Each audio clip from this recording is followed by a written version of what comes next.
Welcome to Boxing Fans Talk TV. I'm your host, TDT. You can refer to me as Miss T.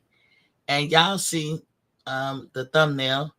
Wilder don't want fighters to look at this fight this weekend and get scared, essentially. Uh, I talked about that in so many different ways when it comes to him, when it comes to Devin Haney, when it comes to a lot of people. But, we'll get into all of that and everything. But y'all know the drill. First, let's turn to.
Welcome back to Boxing Fans Talk TV. I'm your host, TDT. You can refer to me as Miss T. You guys know what we do at the top of my hour. It's a water check. And, here at Boxing Fans Talk TV, we advocate that you drink at least 100 ounces of water. We know the formula, half your body weight in ounces of water to be drank. We know that a lot of people are not into drinking water. We like flavor in our drinks and this, that, and the other, whether it's coffee, tea, or sodas, or what have you. But we do say if you're not going to be a water drinker at least 2 times a day, at least that. At least you could do that. Is drink at least twice a day. And the most important times will be first thing in the morning, when you're getting your day started, when you're about to do your morning routine. Drink you 8 ounces of water, have it sitting on your nightstand. Here at Box Fans Talk TV, we advocate that you go and invest into a little refrigerator that you put into your room. If you're worried about your electric bill, don't worry about it, because it ain't going to change much. I'm here to tell you. I have a little refrigerator that stands about 36 inches high, waist high, basically. And I'm able to keep my refreshments in there. Everybody's in the house can come into my room and grab them something nice, cold, and refreshing to drink. If I'm eating fruit, I can put it in the refrigerator. If I'm eating anything that you would normally put something in the refrigerator, I can do that too. And so get you one of those. And, if you need it to be cold, you don't have to have that far to walk. You don't have to go down, trucking down to the kitchen. And then, what happens when you get down there in the kitchen with shit, I'm up. I might as well just go whip something up together. You don't got to go through all that, or learn how to drink your water at room temperature. But, if you think of your body as an engine and the water is the lube, a lot of moving parts going on, it helps it moves everything efficiently and soundly. You know what I'm saying? The second time is at night. After you took your shower or whatever, you got your PJs on, you about to get in the bed to lay it down for the night, go ahead and drink you 8 ounces of water. Now, there is a disclaimer, I guess, that you don't want to drink the water and then go right to sleep. But who gets in the bed and go right to sleep these days? So, like I said, you coming out the shower, you put your PJs on, you get in the bed for the night, go on and get your 8 ounces. And when you go to sleep, a lot of benefits is going to happen. Even the American Heart Association agrees that drinking water before you lay it down for the night is good for your heart. So there's a lot of things going on when you're in a deep sleep, not a cat nap, not a little bit, I'm just gonna shut my eyes for a couple of minutes. But I'm talking about when you experience your deep sleep. A lot of reads going on, revamping, rebooting, recharging, recleaning. The recleaning is the most important thing because you're building new blood cells every day by the thousands. And you need a clean system for it to move along efficiently and get it ready for first thing in the morning when you start excreting, which you've been holding on for the night. And like I said, a fun fact is the average person burns between 900 to 1,000 calories at night in their sleep. That's a good thing. Most of you guys are not going to see that in a workout. The average person, and I'm talking about a good workout too. The average person in a workout is going to burn about 300. That's fair to say. 300 calories. Anything over that, you really going balls to wall. So if you burning 900 to 1,000 calories just sleeping, come on now, that's a benefit, right? So you want to drink your water, stay hydrated, whether it's the summer, winter, spring, or fall. It don't matter what the season is. 365 days out the year, you need to be drinking water. And like I said, we advocate for at least 100 ounces. A gallon is 128 ounces. Every adult on this planet should be able to drink a gallon of water. I would even say children, 16, at least 16 and up.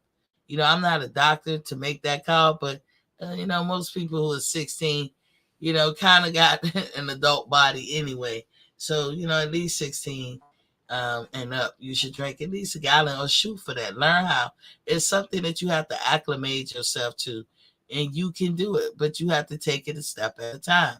Just, when you get used to drinking 2 bottles of water, in a couple of days, ramp it up to 3. Couple of days, ramp it up to 4. That's what you do. You just slowly ramp it up. Yes, in the beginning, it's annoying to have to go to the bathroom every 5 minutes or less, but it'll level out as things do, and you will go to the bathroom at your normal pace. So drink your water, water, water.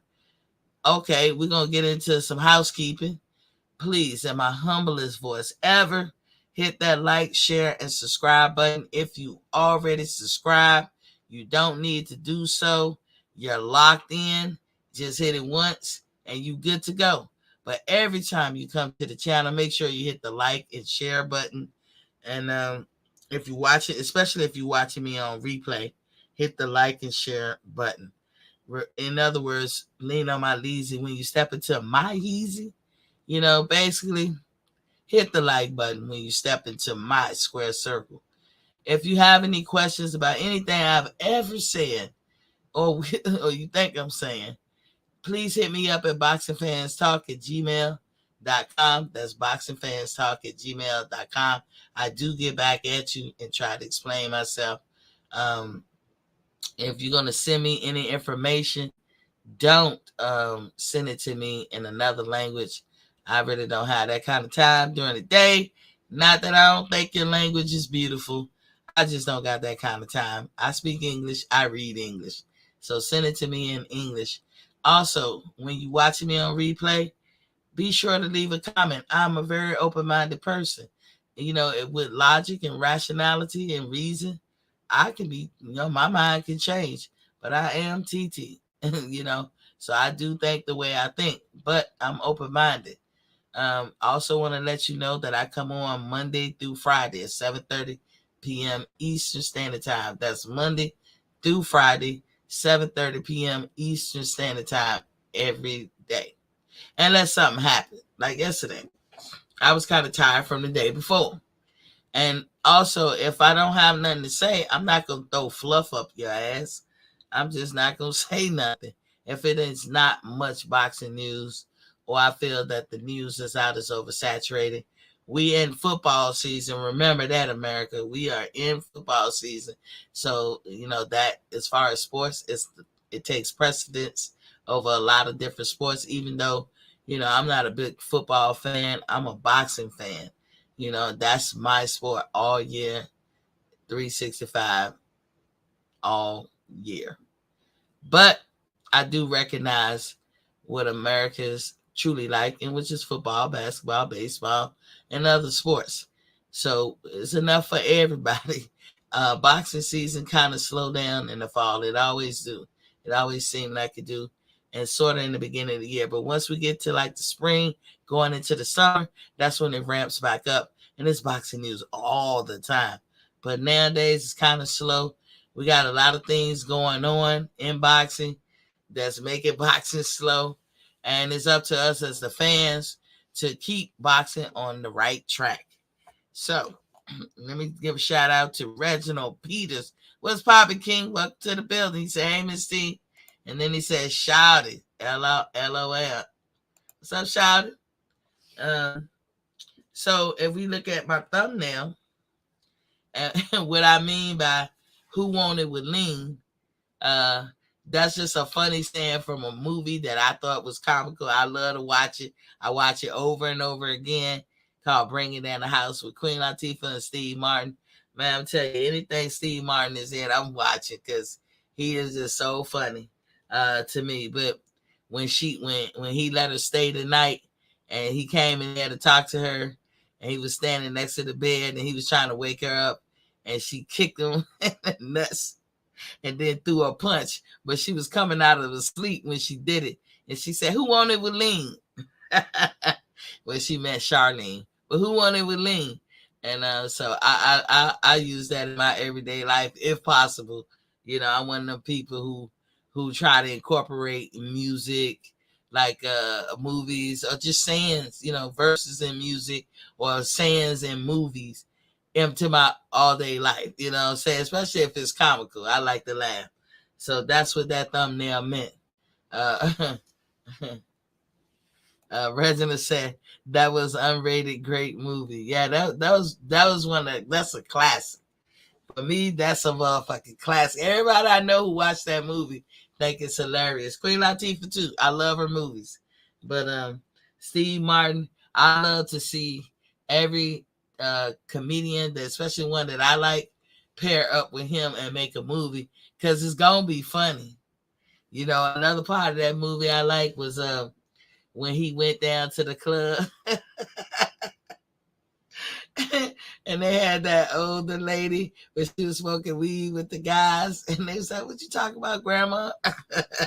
But when he came in the club and the dude asked him, he said, how you pimping? He said, strong. I was dying laughing, man. That movie had me cracking up every time. Or other parts when she went to the country club and Miss Inez came the first time, and she had to play like she worked for him, and she said, yes, sir. That shit is funny. I do that shit all the time too. But anyway, that's what that thumbnail, who wanted with lean, that's what it came from. Oh, I forgot to tell you, I'm on track again with my water intake. I'm on 10 bottles, which I normally am about this time. Whew, but I be falling off. But as I tell y'all, after all, tomorrow is another day. Sometimes you don't quite reach your goals. You don't just throw it out. You don't throw out the goals and just be like, fuck it, I ain't gonna do it. You just get up and try it again. The next day might be better. It might take you a week to get back on track. Who cares? You just got to be willing to always try. And try again. If you don't succeed, try again. Remember that? Reggie said my favorite part was when Queen and the white lady fighting in the bathroom. Yeah, I say that too. That part too. when she hung her up, and she said, "And don't make me have this or I don't want to ever have this conversation again." That shit was funny. That movie is so good. Um, but let's get into it, shall we? So, President said, Miss Iron Ass was funny too. The racist Betty White. Yeah, yeah, Betty White. Oh, rest in peace, Betty White. She said, "Well, if there's a Mexican in this neighborhood without a leaf blower, then you got to be able to laugh at yourself. I know that's racist, but they meant, it's supposed to be comical." Oh, when she came in and she said, "Mandingo." You gonna make me, hey Reginald, you gonna make me go watch that movie again tonight. But that's one of my favorite movies or whatever. Rest in peace, Betty White. That's what he said. But let's get into it, shall we? So look, Wilder. Oh, before I get into it, y'all gonna in the coming days, I don't know how long it's gonna take me. I have to learn how to do this. Because we're coming up on a Christmas holiday, I thought it would be cool to post or put on here and my different social medias, legitimate links that could take you to websites where you can buy stocking stuffers. Okay, I don't own the company. I don't have no stock or whatever, but I can tell you my experience when I shop online, because I'm a person that likes to shop, and I shop online a lot of times. And sometimes you get got, especially if you have to place an order it was something that is not on something reputable that you used to, like an Amazon or whatever. You guys can let me be your test dummy for some of this stuff, because as I said, I'm a person who likes to share. I don't hold on to information. When I see it come up, I'm sharing it with everybody, and I like for people to get in where they can get in, especially if they don't have to fall through the pitfalls that I do. So I'm going to be posting certain links to products that I know are good and great stuff, stocking stuffers. It's going to be simple shit.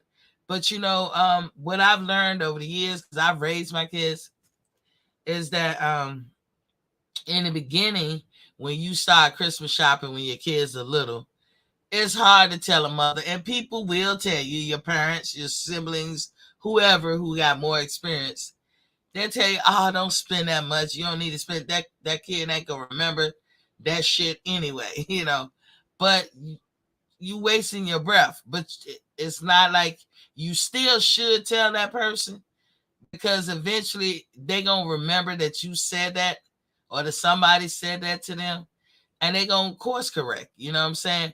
But in the beginning, I got the proverbial, why you spending $1,000 for a 1-year-old? She don't know. She ain't gonna remember. And I be damned. I was spending all that money for Christmas because I want to make sure my baby gets a nice Christmas. If that's the last thing I do. And guess what? She would just as soon go in the kitchen and pull out pots and pans and play with them, or a box. Or she'd rather play with my actual phone or my actual remote control to the TV. Never mind all that other shit. Like adults, kids' minds are fleeting. They like it until they don't like it. And everybody's different. Some people get bored with shit quick, whatever the case may be. I did that the first maybe 1 to 3 years. And then I was like, what the fuck? So I because I always set a budget for Christmas, and I was like, they right. I remember what people had told me, and I said, oh shit, okay. So I got more into putting up stockings, and I'm gonna tell you, I think that's the best part of Christmas, even to this day. And I notice a lot of people feel that way. It's the stuff that you can put in the stockings that is most memorable, most used, and probably most appreciated, even if they don't think so at the moment, you know. And shout out to my mom because she sent packages. My mom is real good with $1, and she don't try to go do nothing expensive. Like she can have a budget of $100 per kid, per one of us, and she'll send a package for us, her children, and our children, and even include our dogs. My mama used to send a box. Won't that big? It won't huge. It won't teeny, but it won't huge. And sometimes they be smaller, but she will always put in a doggy treats. And like it's funny because we would take the whole box and just put it under the Christmas tree, right? And my dogs would smell the treat, like the bone. I don't know how. One of my dogs, my boy dog, he be working on that box. Weeks before Christmas.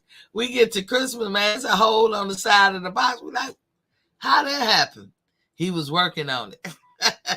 So when we get it open, I said, but then she got to telling us like, hey, there's a treat in it. So we'll be on the lookout, whatever the case. But anyway, when we open up the box, it'll be gifts that we wouldn't think there'd be normal gifts, but they could be stocking stuffers. But she sends so many of these little gifts.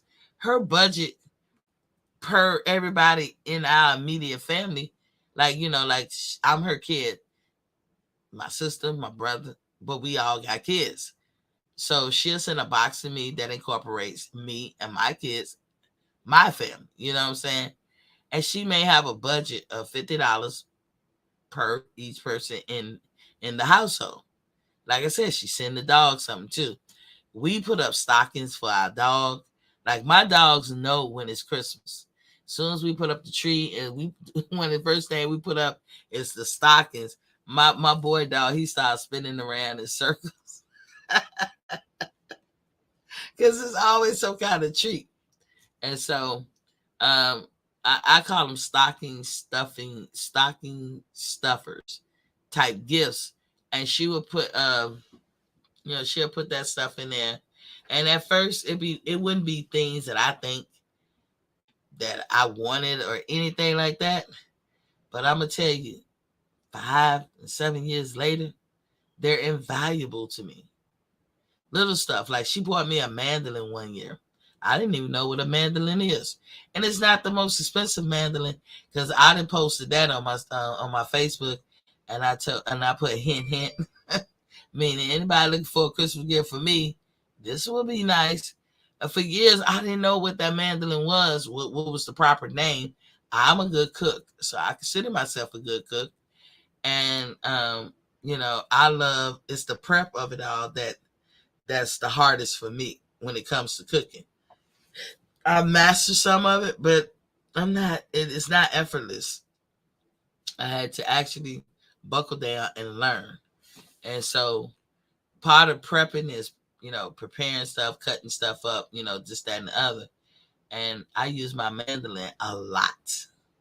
In fact, I've used it in front of company or friends that came over, and they be like, "Ooh, can I buy this?" And I be like, "No."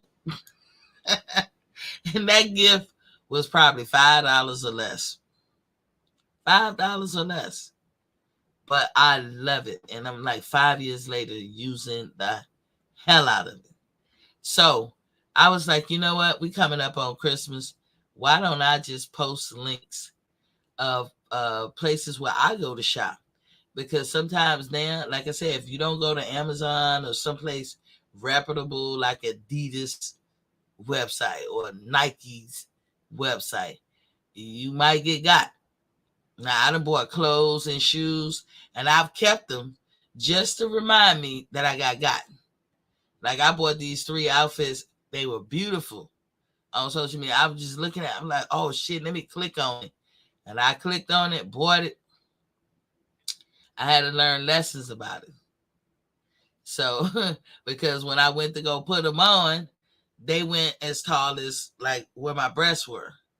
I needed to come over my shoulder. It was a one piece. I needed it to come over my shoulders, and it didn't. And so I'm like, fuck.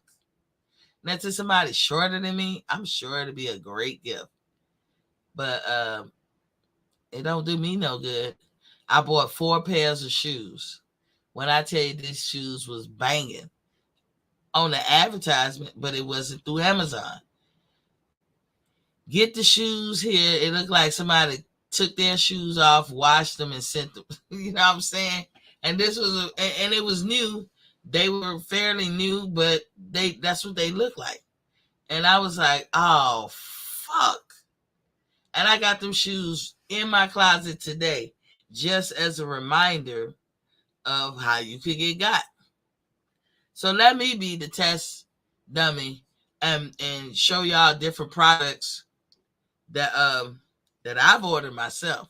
I would never put up anything that I didn't order myself or know somebody personally who ordered them. Again, I said these are not my products. I don't advocate for them. I don't got no stock in them.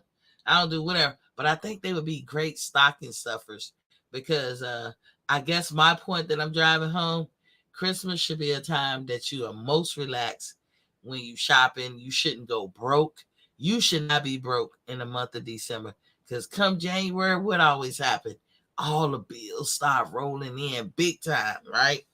So you should not be broke during Christmas time. And it should not be a mad dash or because that brings a lot of anxiety and whatever. But I'm gonna put up stocking stuffers that I could most of you guys, mostly is men to watch me. Women watch me in the background. So when I say ladies, go get this, I'm telling you from experience. If I tell you guys, men, y'all should go get this, you're gonna hit it out the ballpark. You're gonna have some happy queens on your hand, so I'm gonna put up some of my favorite items that I bought or favorite items of people that I know that they be like repeat offenders or whatever. But I'm gonna put up the link that I know is legit and to take you to somewhere that I consider reputable. That's all. So be tuned in for that. I just gotta figure out how to put it on here where you can hit the link and then go straight to the people's website or whatever and all that. Demetrius Ross is in the building. He says, salute, Queen. Salute to you too, King. Demetrius Ross said, where was this energy when AJ offered him a 2-fight, $120 million guarantee and undisputed? There was some stuff with that, Demetrius. Reginald said, laugh out loud, The Jerk was great too. Yeah, it was a good movie. So Demetrius, it was a little different. I know people explained that like AJ offered that to him, but AJ, where was AJ when he said something to the fact that it's been so long, but when he said something like I can't do nothing unless I get a down payment or a signing bonus. It was kind of like a signing bonus or a down payment or maybe I don't even know if it was part of the guarantee, but just for starters, you had to start off with $50 million. Deontay and them came up with it. My homeboy D-Town Blaster explained that AJ, because of contractual obligations that he had, couldn't accept it, and that Deontay and them knew it. I don't know how they would know it, but that's why he could. So we don't really know. You know what I'm saying? We can't get caught up in, heads, tails, or, like trying to be in any kind of way judgmental on what another man decide as far as his pathway in his career.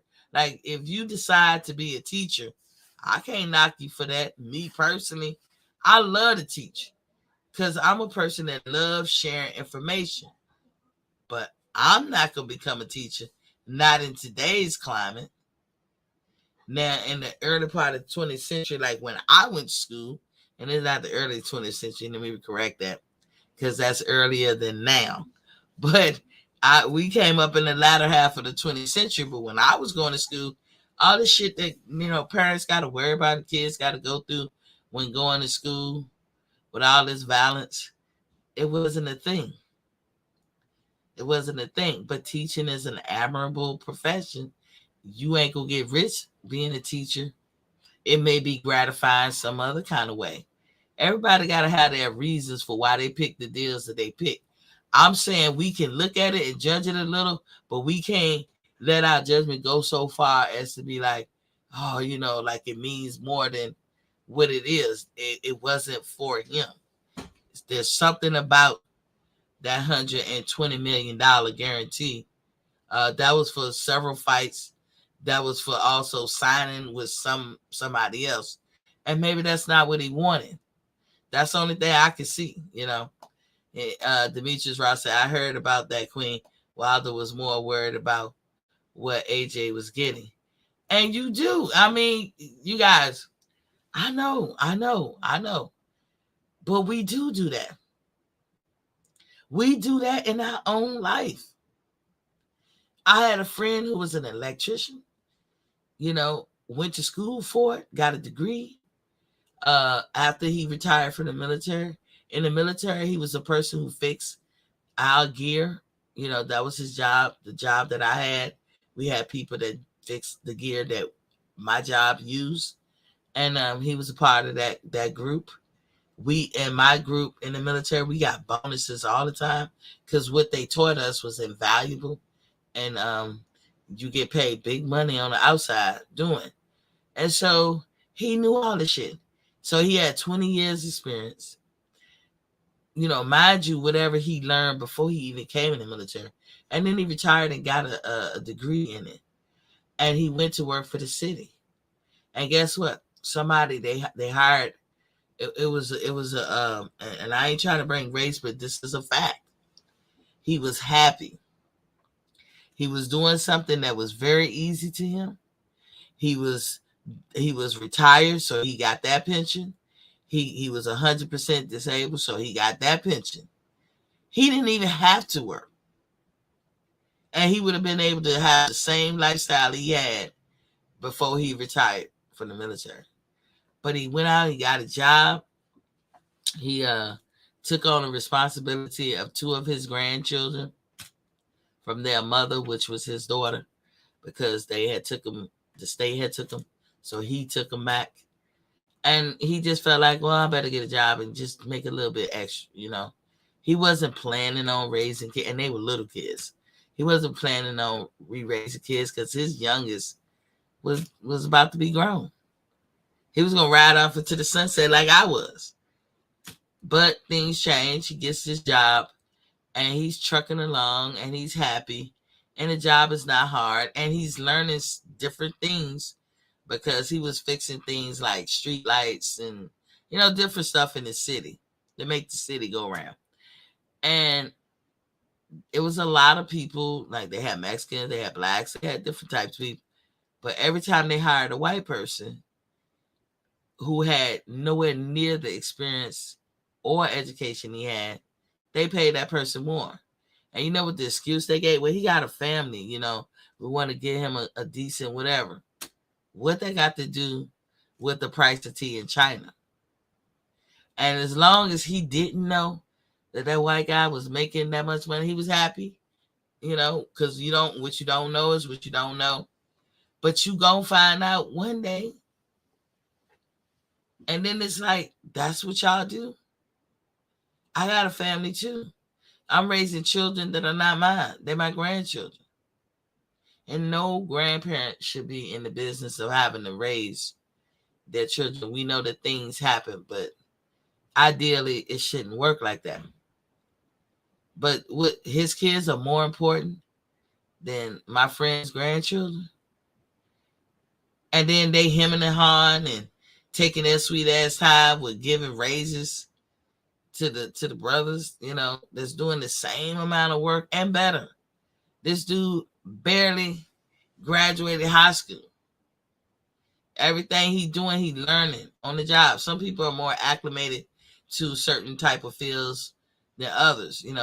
I'm sure everybody in there knew a little bit something about electrician work before they even got the job or before they even left their house, like even as high school students, because a lot of fathers teach their young sons or teach their daughters, or sometimes it just be like that. Some kind of way before you even leave high school, you have an inkling about it, or you just a person that acclimated to that type of work.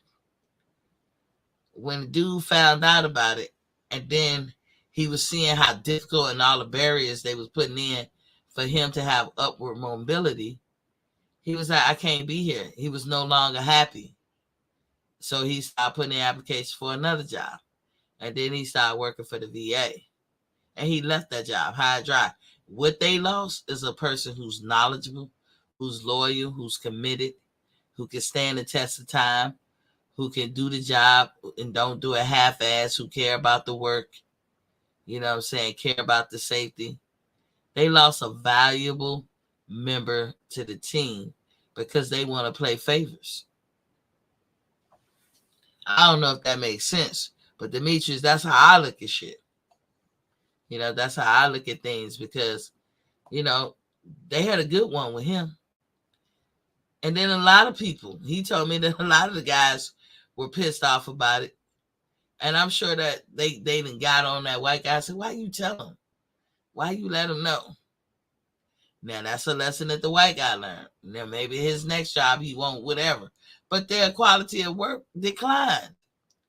Because look who they had at the helm. Skin color or favoritism to somebody does not bring you the best product or service. That has to be judged by what that product or service offer or that person offer.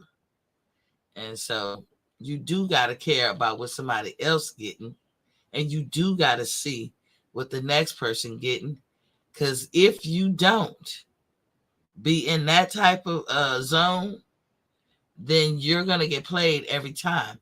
And it does not feel good to anyone to get played and used.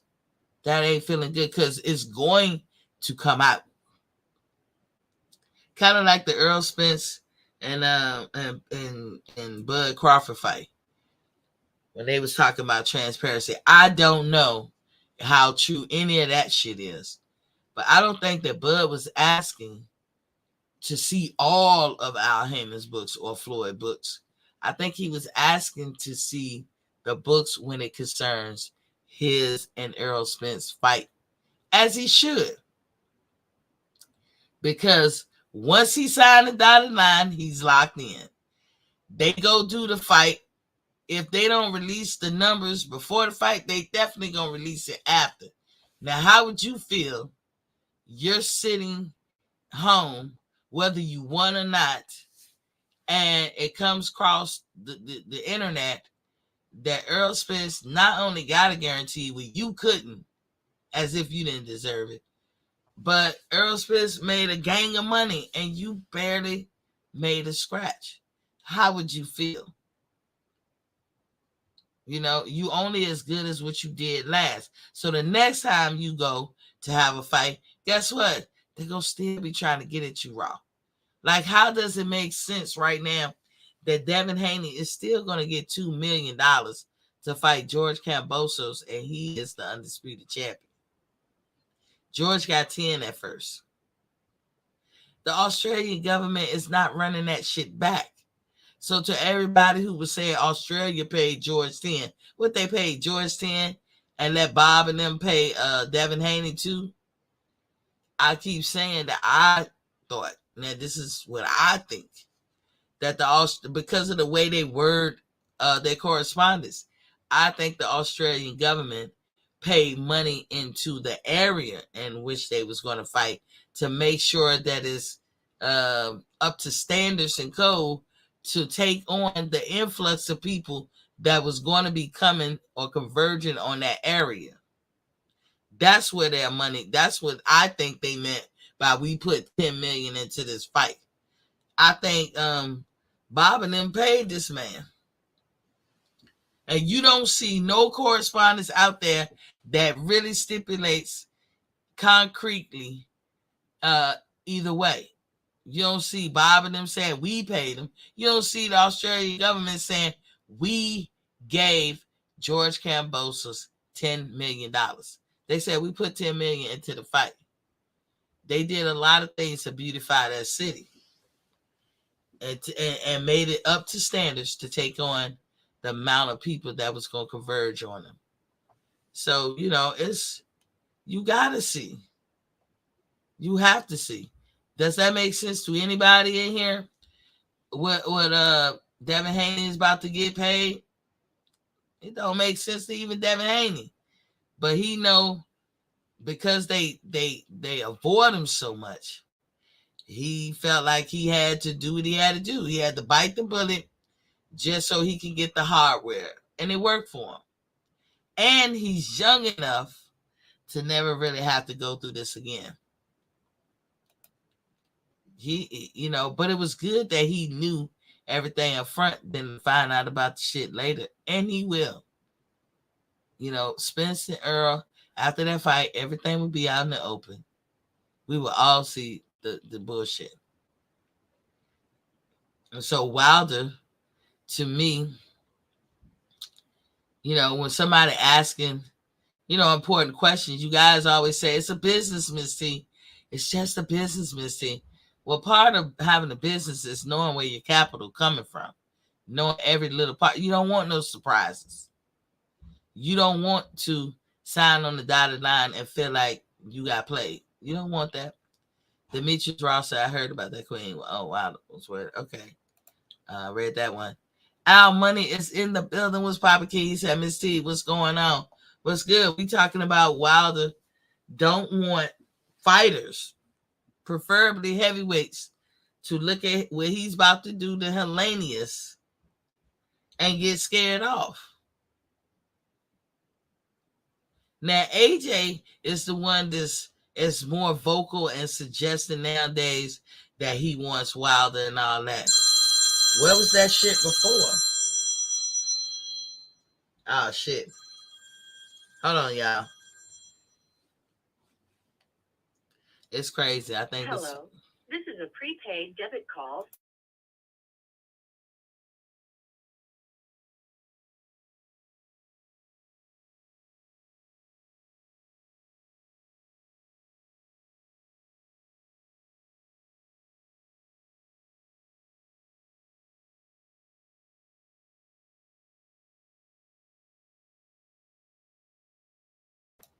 Hey, y'all, I just got a call from Righteous.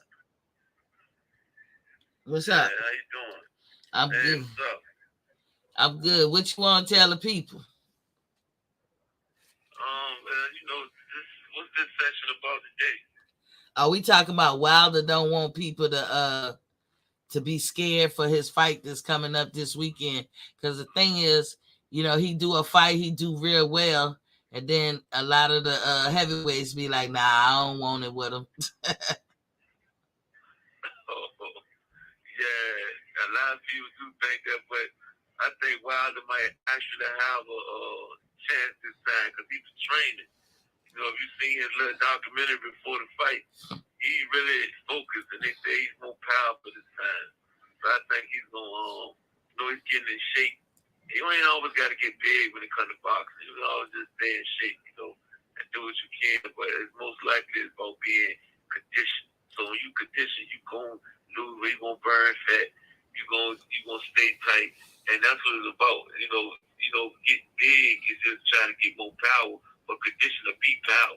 All you do is roll off the punches and duck the punches and hit.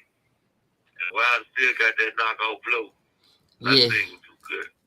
Yeah, I always say that too. Like, I think his failures came at the hand of him bulking up. He's much smaller now. Stick with what you know. If it ain't broken, don't fix it. Like, even I say that about Earl Spence. I ain't the biggest Earl Spence fan. I am a fan, but I ain't the biggest I'm not like most Earl Spence fans. But Earl Spence got a way. If it ain't broke, don't fix it. That's your way. That's right. Yeah. Right about that. That's what we talk about. But also people is like, a lot of times the fighters nowadays, they want a little bit more transparency, and it's become a talking point now. But I think it's always been there. Like, I don't know anybody who signed contracts that when they don't know how they're getting paid and where that money coming from. Like, ain't nobody in America getting a job without knowing those two questions. They want to see it in writing. So You know, a lot of people is like, well, they asking for this and they asking for that. Y'all got to be careful of the shiny penny that they try to show in front of you. Like, oh, he's asking for that like it's a bad thing. It's a good thing. This is what people do and have been doing for years. Like I said, think of a job that you can get in America where you don't know how you're getting paid and where it's coming from. And I'll wait, like, I'll be waiting for days because it ain't no job like that that exists. You know, whether you getting paid under the table or legitimately signing, you know, a W-2 and all that to get the job, you always know. I don't care what profession. And so now that that's a talking point and all that, what y'all think about that? You know, that's just crazy. Yeah, it's real crazy because of the fact that the money part is what the biggest issue. People back, if you look at old school fighters, Jack Johnson and you know, and dude back in the day as a child, now they fought for to survive. They got a think about they fought over hundreds of fights. Boxers don't even fight 40, 50 fights these days. They did back then, they fought hundreds of fights and they won't get nothing, they would get peanut, but they fought like that. Now they used to fight for a watch. They used to fight for you know, they had to get money for, you know, they had to, you know, he liked the white girl, so he liked to, you know, be with a woman every now and then. That's what they were fighting for. He liked to, you know, be with a woman and have fun. And that's what he was getting paid for. That he would get enough to get that. Then you got other people that was fighting for, like, you know, just to have a nice coat or nice, you know, some socks and some drawers and, you know, be able to take care of themselves or sometimes be their family every now and then. That's what fighters will fight for hard. And they won't even get no rest. Nowadays, fighters, that's why they probably really don't trip out the money because, or they trying to carry them because of the fact that fighters are, it's all about the money now. It's like you're not even a fighter no more. You get 12 rounds in the ring and you don't get it, and they make sure you don't die, they make sure you don't get hurt bad. So it's really like football. It got too many technical, you know, the things going in all involved in the ring. So you're really not getting hurt real bad. So now you getting $100 million for that. Come on, man. People want to see you fight. That's what they want to see. They want to see fight. They want to see fight. You 6 months you can get back. You got fighters on fight for years. Back then they would fight every 4 months, 5 months. They still got some of the bruises from the other fight. Yeah, those are good. The dude got dirty says more. It's better athletes now. We tripping. You make some relevant points. But Wilder has said he hopes Usyk. Now he called him by name, y'all. He said he hopes Usyk don't get scared of him while watching the Helanius fight, because you know Usyk have come out and said shit, he don't mind fighting Wilder or Fury. I like Usyk. You know, he a Ukrainian and he not the home team. But shit, I like him. I like his attitude. You know, he don't care about what battle he got to fight. Like, even if it's an uphill battle, he in it. He got that, like Righteous just was saying, that old school grit of hey, let's see the fight. Let's get it on. No one man is better than me kind of attitude. Like, shit, I can fight, he can fight. But Wilder is like putting a forewarning out, the disclaimer. Don't y'all get scared now, because think about it. Where was all these people that want to fight Wilder now that he don't have a belt? And some of them like AJ who don't have belts now. Where were they before? Why was it so hard to make a fight with AJ before? Now AJ is asking, hey, you know, let's get it in. But I gotta tell you, and y'all tell me what y'all think. I think it's a good marketing ploy on Wilder's part to say that before the fight. I think that he's doing some preventive measurements, because he basically saying he let y'all talk. He let these folks talk and say what they gonna say. And then he said, hey, now don't get scared now when I beat this dude ass. So what y'all think about that? What you think? You think that's a good marketing ploy, Righteous? Yeah, you they've been doing it for years. People look at Tyson. I mean, so it's not, like I said, it's not new. The boxers been doing this for years. They market it. They're trying to use every tool they can use. Not as a scare tactic more, say, but just the fact that who wants to see a fight that people think they like each other? Who wants to see a fight that dudes be, we just coming in here to fight, okay, we cool. No, dudes want to see brute fighting. You know what I'm saying? Dudes want to see you hate me, I hate you, let's get it. And that's how they really want. That's a good marketing strategy. Yes, it is. Yeah, I thought so too. Reginald Peters said AJ do not want this Wilder fight. He possibly could. He trying to save face. I feel you, Reginald, but I think he trying to save face. He lost everything. His identity is fucked up. The worst thing you can do to any individual is fuck with their identity. It can be something small and have a person flip it. That their identity is now misconstrued and fucked up or just different from what they always thought it was be. They groomed AJ. They coddled AJ. Who was AJ if not the heavyweight champion that held the most belts? Now he don't got shit. So now he ready to fight everybody, huh? But you want that quick and ready to fight Wilder back in the then? He, to me, at the end of the day, I don't care what the circumstances were and all that bullshit. I think AJ avoided Wilder for a long time. It don't take that much to make the fight. Now you want to fight, and if he want to fight, watch how quick it happen. But you know what Wilder said? This is him being creative and thinking outside the box. Yeah, AJ, that'd be a cool fight. Let's fight in Africa. Who sound like that? That's right. That's right. That's old school right there. That's right now. That's right. It's like anywhere, a feature anywhere, and put a name and title on it. Roman the Jungle. Yeah.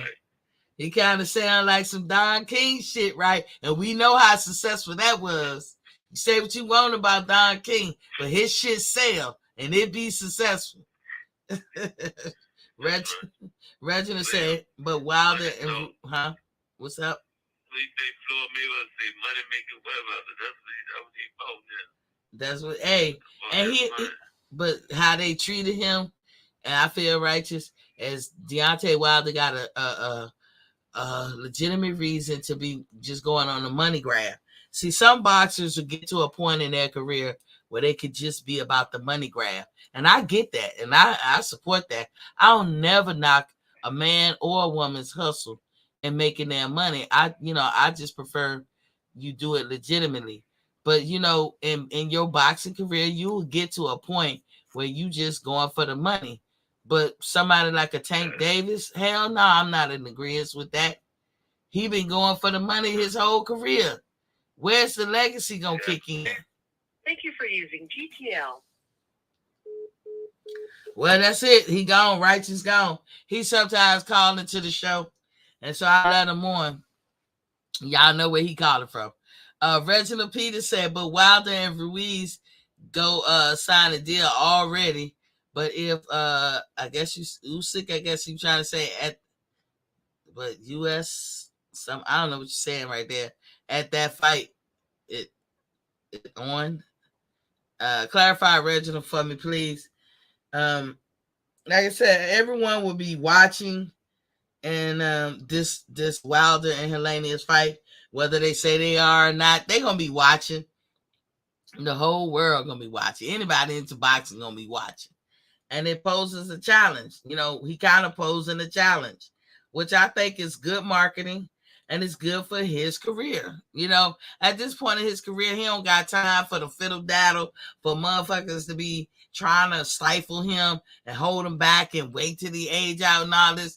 This man has come out and said that he got about 4 more years left in boxing, or 3 years left in boxing, that might equate to 9 fights or 6 fights.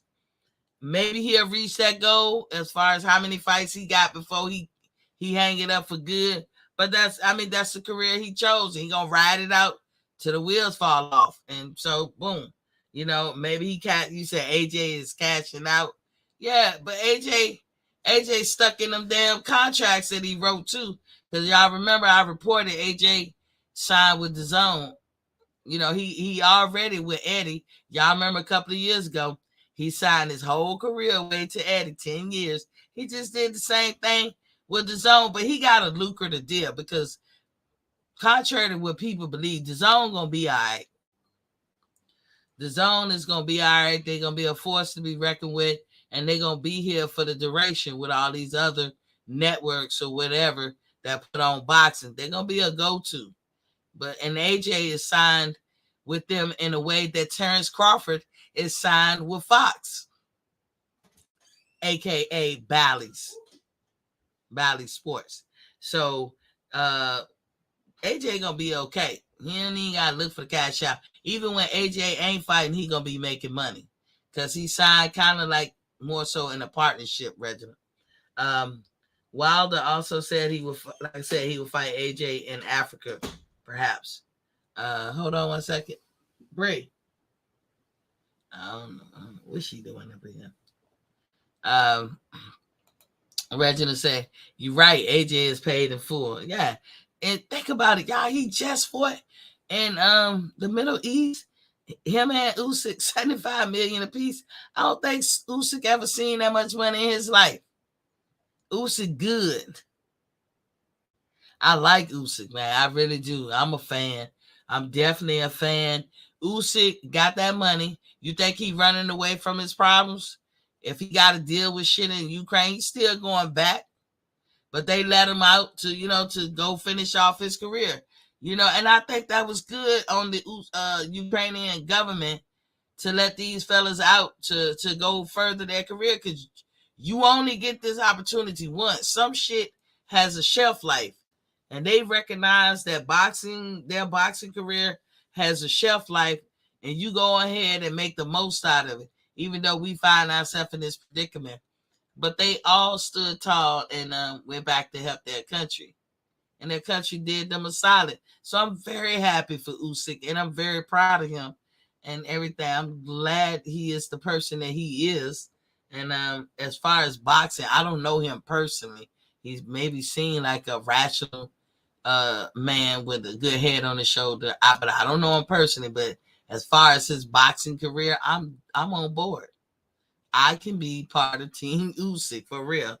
And like what else that's going on with Wilder?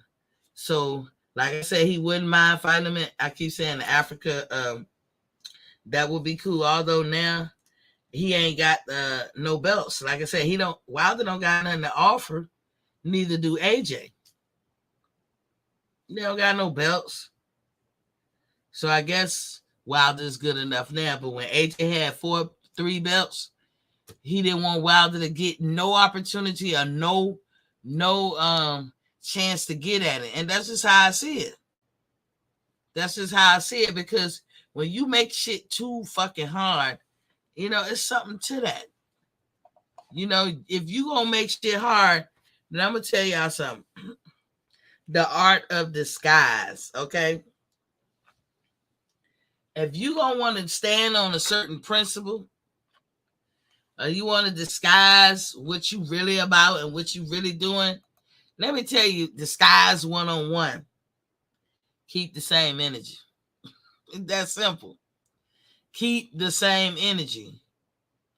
If it takes a long time to make a fight with Wilder, then it should take a long time to make a fight with other people too.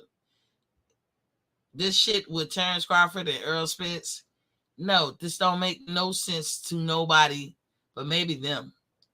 This don't make sense to nobody. It don't take this motherfucking long. When we look back and this fight don't happen, or it happened, because after it happened, we're going to get the 411. You know what I'm saying? We're going to get that 411. The tea is going to be spilt. Then we're going to sit back and be like, why you take us through all this shit? Why you take us through this shit? You know what I'm saying? Now you're going to be looking crazy and shit. Reginald said when Wilder KO AJ, it will not have the same value. Right, because he don't gain nothing by beating AJ. You know, if AJ was smart, he would just go on a money grab circuit. You done been champion. You was a gold medal winner. You was dethroned by Usyk. Everybody, to my knowledge, feels that Wilder could beat AJ, except his hardcore fans. Hell, AJ feel like Wilder can beat him. So, you know what I'm saying? Y'all don't forget to hit the like, share, and subscribe. Only subscribe if you haven't. Do that for me, please. Reggie said, Big Al money, dude. Yeah. But like I said, Wilder has stipulated that his time is coming to an end. And like I feel like the only thing left to do is to do the money grab thing. See, Tank Davis, this is when you do the money grab thing. You know, the whole time Wilder was on an agenda until he was dethroned. You know, Tank, you're not doing that because you thinking, or the calculus is that, okay, if y'all paying this much money or I'm making this much money off of these fugazi boring ass fights, then hey, what you gonna pay when I do something big? But my calculus is, if you don't prepare yourself for that something big, you're gonna be jumping out of one frying pan to the next. If you haven't fought adverse fights, you know, fights that affect you adversely or was arduous for you, you just don't wake up in the middle of the night and then be able to do that shit. You got to have some time under the belt, some experience, some legitimate experience to fucking be able to do that type shit. Resident say, you know, Miss Wilder love that good life. What you mean? Like, of her, she's a force to be reckoned with in her own right. She does her own little things and all that. They both allow each other to be them and be the best of them. And that's a good thing. So I'm not sure what you mean. Miss Wilder love that good life. But yeah, what y'all think about that? I'm going to put the link in the chat. If y'all got something to say about it, go ahead and chime in and chop it up with me. You know, I found it interesting that he will say that. And I was like, this man is thinking. He's ahead of the game. He's preparing. You know, Miss T is all about that preventive measurements. And like in life in general. I don't care what you can be talking about. I do preventive measurements in everything that I do. Some as simple as locking my house down. A lot of things I do to prevent adverse reactions or things that can affect me adversely. I do them. I put more time and effort into that than I would anything else. That's part of my preparation. That's part of me making sure that I don't get stifled in any path or approach that I take to anything, or you know, or a monkey wrench being thrown in my shit, or whatever it is I'm doing. Women in general do a lot of preventive measurements just in everyday life. So I'm kind of anal with mine because as a woman, I do it anyway. All women do.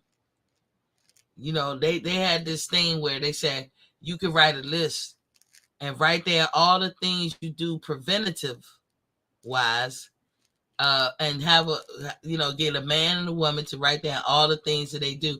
The women will fill up the page, and then on the back too. The men have like 7 things they do. We do a lot of preventative shit per day. And when I saw him say, hey, don't get scared now, because when you think about the talk and everybody trying to, I see Reginald try to come in. It's not connected yet. Just hold tight. It's gonna connect. But I can only imagine that Wilder is sitting there like, oh shit, Ruiz want me? Ortiz wouldn't mind. Oh, Fury actually gonna say he wouldn't mind a 4th one. Oh, AJ want me now? Usyk wouldn't mind? Shit. I mean, if you think how many people I just named, AJ, Usyk, Fury, Ruiz, Ortiz, and whoever else, 6. About 6 people. So when he say shit like, I'm going to do it for 3 more years and I'm going to either fight 6 to 9 people, is he lying?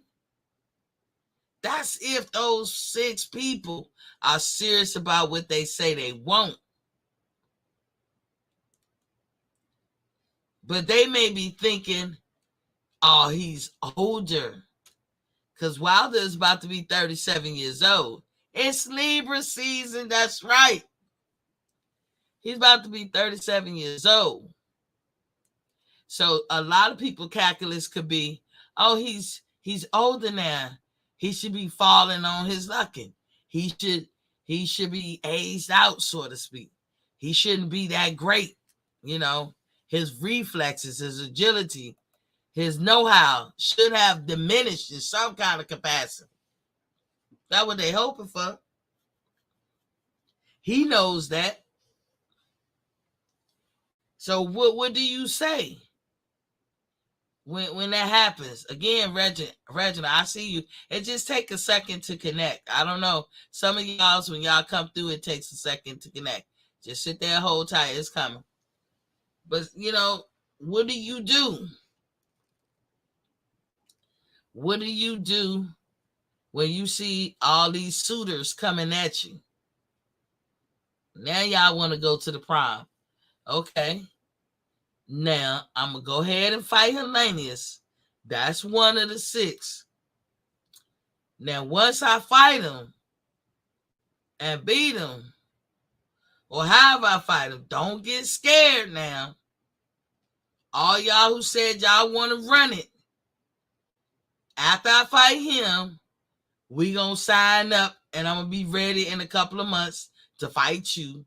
And then after you, I'm going to fight this person. And after this person, I'm going to fight that person. And so forth and so on. And then 3, what do you know? 3 years would have passed. I would have fought 6 to 9 people. I think the extra 3 people is for extra measurement, you know. Like, because you never know. Shit can change per fight. Who is relevant to fight can change per fight. We'll see. But look what Fury doing. He about to have a trilogy with Chisora. Really? Really? Does anybody in here think that Chisora is going to have a chance for Fury? If y'all do, hit the link. Come tell me about it. It's possible. Anything's possible when you step into the square circle. But for real, do y'all really think that Chisora is going to change some shit with Fury? I think Chisora know that. I think Chisora want to payday. And ain't nothing wrong with that because he's at that point in his career too. Chisora is almost 40. Like I think he turned 40 this year. Fury know what he's doing. Fury is the master manipulator, the master in disguise. I told y'all, don't take your eye off the shiny penny.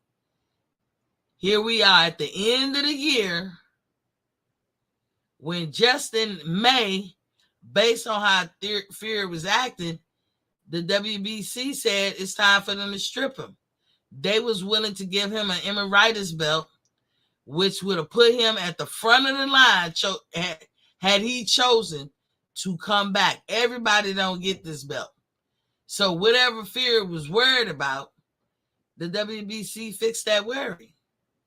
But Fury, for whatever reason, he don't want to get that belt up. He don't want to get that belt up. And the WBC is supposed to be beyond reproach. But they got shit on their fingers as far as reputation go. And Fury is not a great representative of the WBC. And they should know that shit. Then, in August 26th, I did a show on this one too.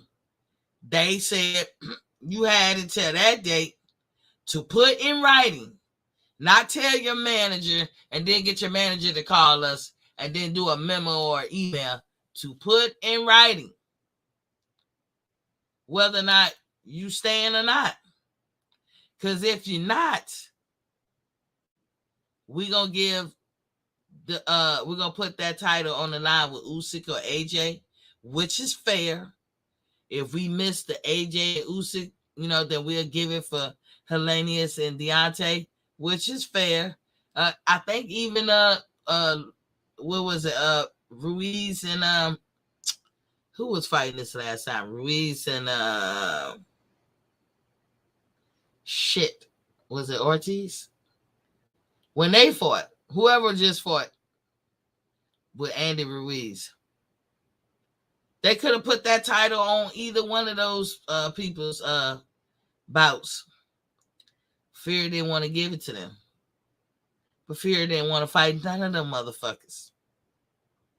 He couldn't do shit about AJ and Usyk.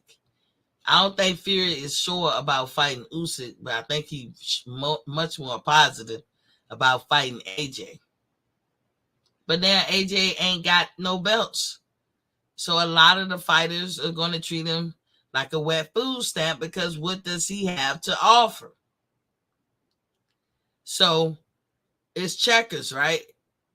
It's checkers or chess. A lot of people playing checkers, but Fury was playing chess. So he took, or poker, he took the August 26th deadline and he raised them one. Came up with a deadline of his own. Distraction, deflection. That's all it was.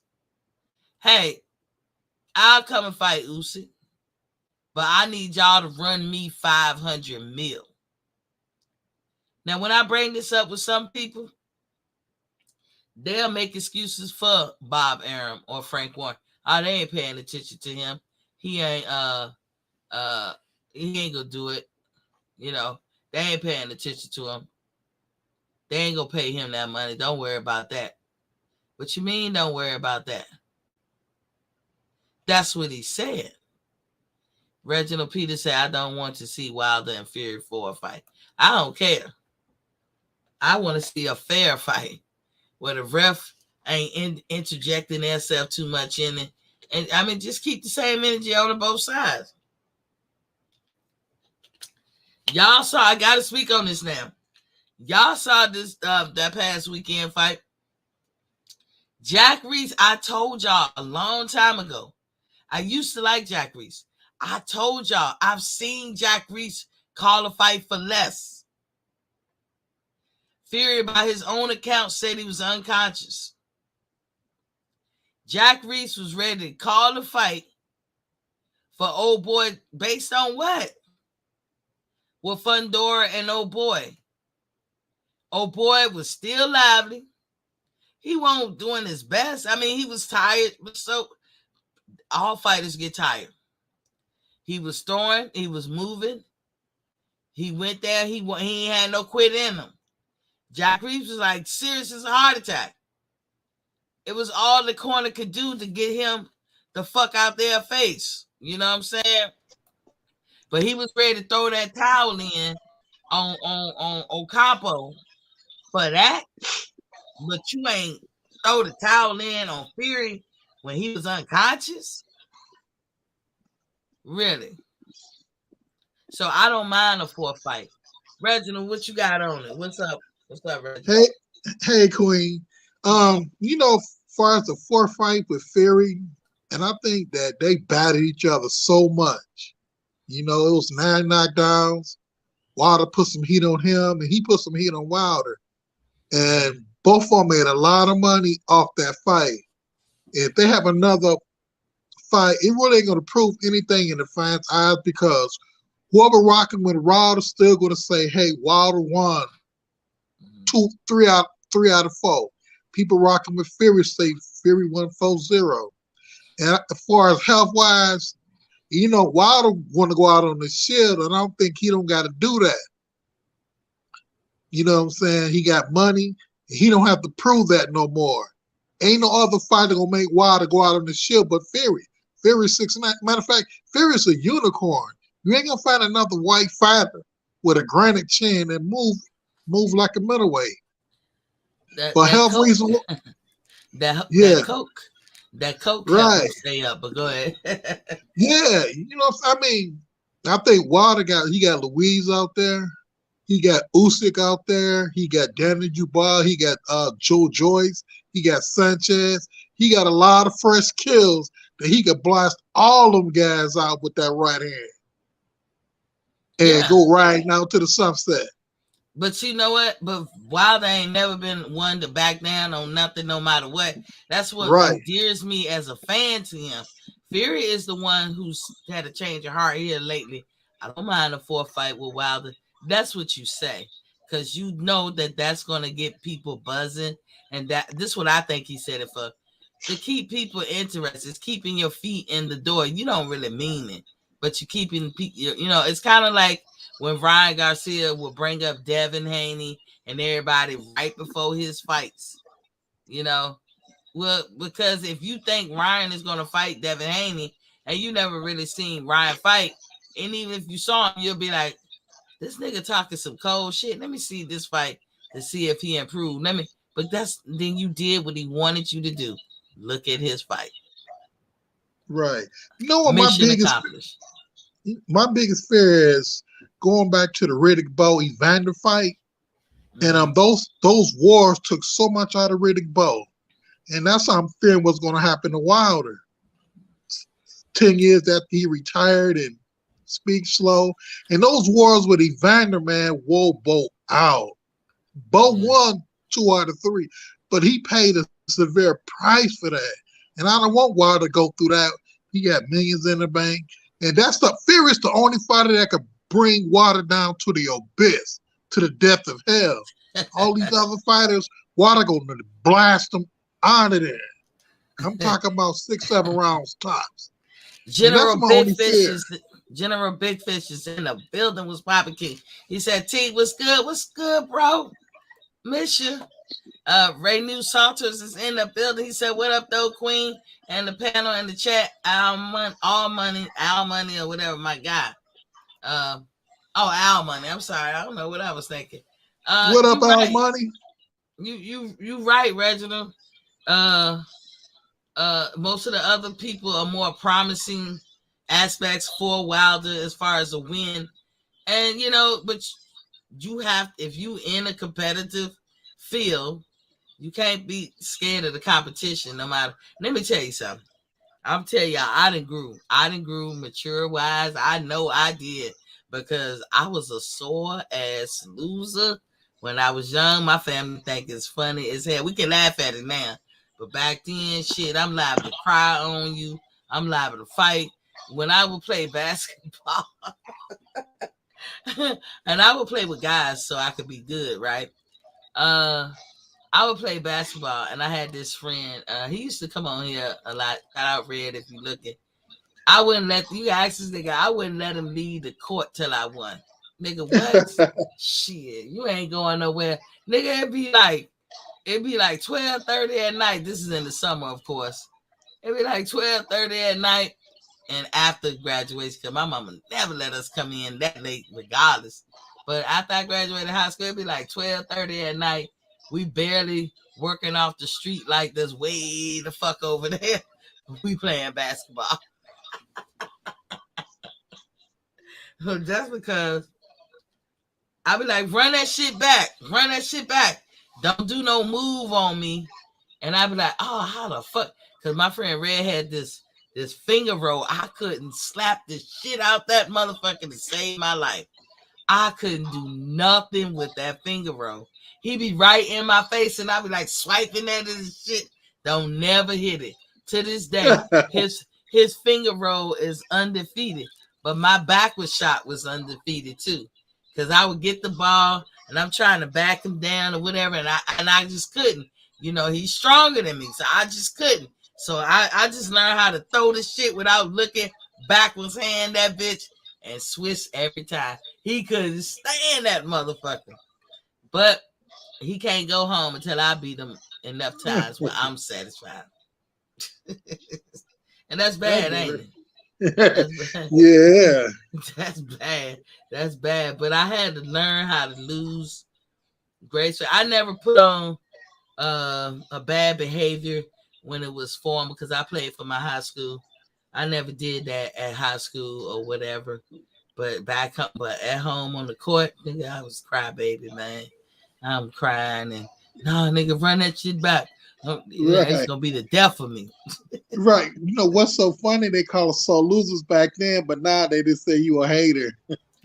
Oh man, that's what they call it. They say you hate is that big fish. Ray New said big fish. And Al Money said, you're a big fish and Ray New. Al Money said, my bad, Ray New. So I just one love, fam. Yeah, I mean, so Wilder, he's like he taking all comers. We know Right. he is. That's if you don't know much about Wilder, you know you can't say that. You can't say that about him that he ain't gonna take all comers. But You know what yeah, go ahead. I think Fury just saying it just to it's like the shiny penny. It's to throw people off track. But I tell y'all, do not take your eye off the ball. He was supposed to be stripped August 26th of the WBC because he said out his own mouth he retired. And he's supposed to put shit in writing and he didn't. So to deflect and throw people off the scent, he fucking came up with a deadline himself. And he asking for some outrageous money, which they have not emphatically slapped his dick in the mud for even saying some shit like that. But that deadline came and went.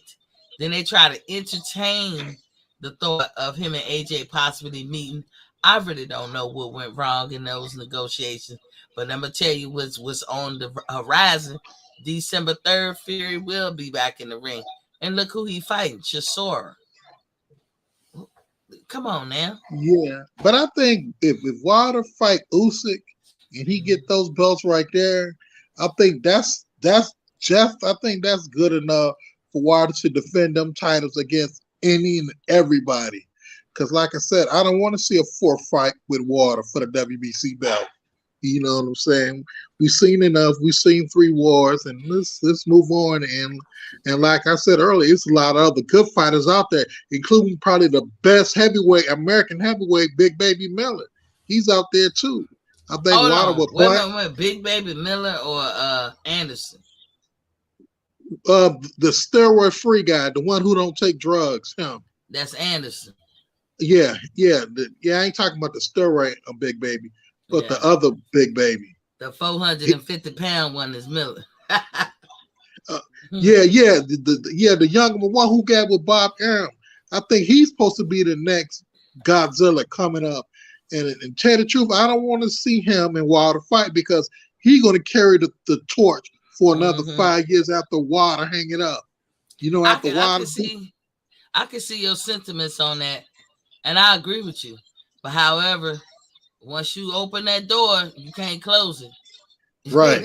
You know. Right. He in the career now, so whoever he wind up facing or whatever, he gonna have to just face him.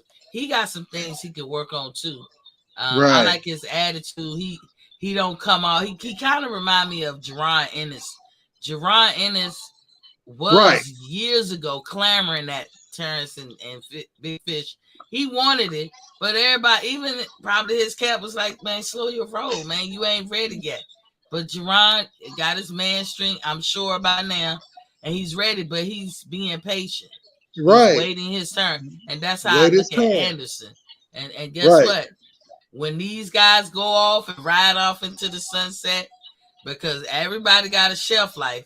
Terrence is coming up on his, Earl will be coming up on his. Right. Then the whole field is for Jaron to do whatever he wants. Right. You know, same way with Boots. Because Earl moving up, Crawford gonna be moving up, and Boots gonna run the division. Because I don't think no young up and coming welterweight can mess with him. Right. You know? That's Jaron. You know that, right? Boots Ennis, that's what I'm talking about, the 147. Yeah, his name Jaron Ennis. Yeah. Okay. Yeah. That's what I was talking about. Yeah, so you're right. If he just wait his turn, fight a couple of more fights and wait till them guys move up. But if he keep hollering at Bud and he want to fight Earl, he gonna set his career back a couple of years because, like they said, there's levels to this game. Yeah, you know he's good, but he don't want them lions, man. He don't want He the money. waiting patiently because they got to Right. get out the way soon, and that's Right. why like a man can only wait for so long, a lady can only wait for so long. They're gonna either shit on the pot or get off this motherfucker. But Right. but Wilder, like, he making his comeback, and like I say, he got some fans. It's Wilder country over here for sure. But Over here too. I don't mind. I don't mind Wilder being on the money grab tour. I'm cool Right. with that because he did enough in his career, and he planted his flag for God and country. That's what I like to say. When you did all you could do, and you got to play the move that suits you best. I don't feel Right. that way about Tank Davis. I don't feel that way. I don't think Right. he has cemented his legacy. I think Right. he will be a fleeting memory. Like when he hang up his gloves, and when he do fall off, it's gonna be terrible. It's gonna be Yes. terrible. And when Yeah. he hang it up and go about his business, shit, out of sight, out of mind, ain't nobody gonna remember him. Right. And I Because love Tank. he ain't fighting nobody. He ain't fighting the top dogs. He bullshitting. This thing he did lately with the done deal and him and Ryan, and then he came back Right. and say, I guess he was joking, he took it down. Then I hear that he came back and said, I'm just playing, I'm just trolling. Nah, dog, you fucking yourself up. Because if you don't fight Ryan, you better be fighting Devin or somebody else, or somebody you about to become a distant memory right now. Right. Those smoke and mirrors Floyd been using for his whole career. The jig is up, like you said, the Wizard of Oz behind that curtain. You know what I'm saying? That's one of your saying. That's what Floyd doing. We know you the wizard behind the curtain. The jig is up, Floyd. Like you said, he got to shit or get off the pot. Look, I'm gonna tell you. Look, I don't really be plugging people all the time, but I watch some of these YouTube content creators when I can. You guys, I'm a busy person at times, but 78 TV Sports, I like his show. And one day he was saying, I swear it was him, and I haven't said this before, but I bust out laughing. And humor is it can be based sometimes off a little truth. Not all the time, but I'm just saying sometimes. I'm not saying this is true or not. But when he said that Tank and Floyd's relationship seemed like a girlfriend and boyfriend, a husband and wife, right, I fell out laughing. Right. Shout out to 78 TV Sports. I fell out laughing because I was thinking the same thing. I know that they're not, LGBT or whatever, but shit, they was acting like it. And I was like, because I think he was saying, man, you better be careful. Stop doing this shit because you coming off like the one. You coming off like the scorned woman in the relationship or something. And I swear I just bust out laughing. I said, oh, somebody actually said it. But not yeah, go ahead. I was just going to say Tank and Floyd, I don't mean no harm and disrespect. It do look like that. So if y'all listening, I'm not saying that's what y'all are. I'm saying it looks like that. But go ahead. No, just like you, I heard this is a rumor, Floyd and Tank, but I heard that Tank knocked up Floyd's daughter, and that's what Floyd kind of watered down his career as payback. I'm not sure how true that is. Well, what did she do? Did she get an abortion? Because we know she had a baby. She got a baby by NBA Youngblood. I think this is before. This is before she hooked up with him. Yeah.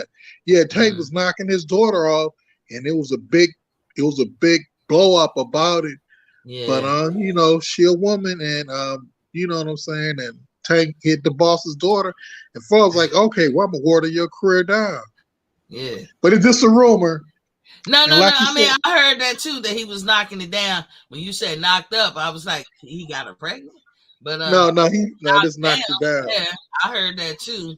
And he a father. Most fathers be like, why you fucking my daughter?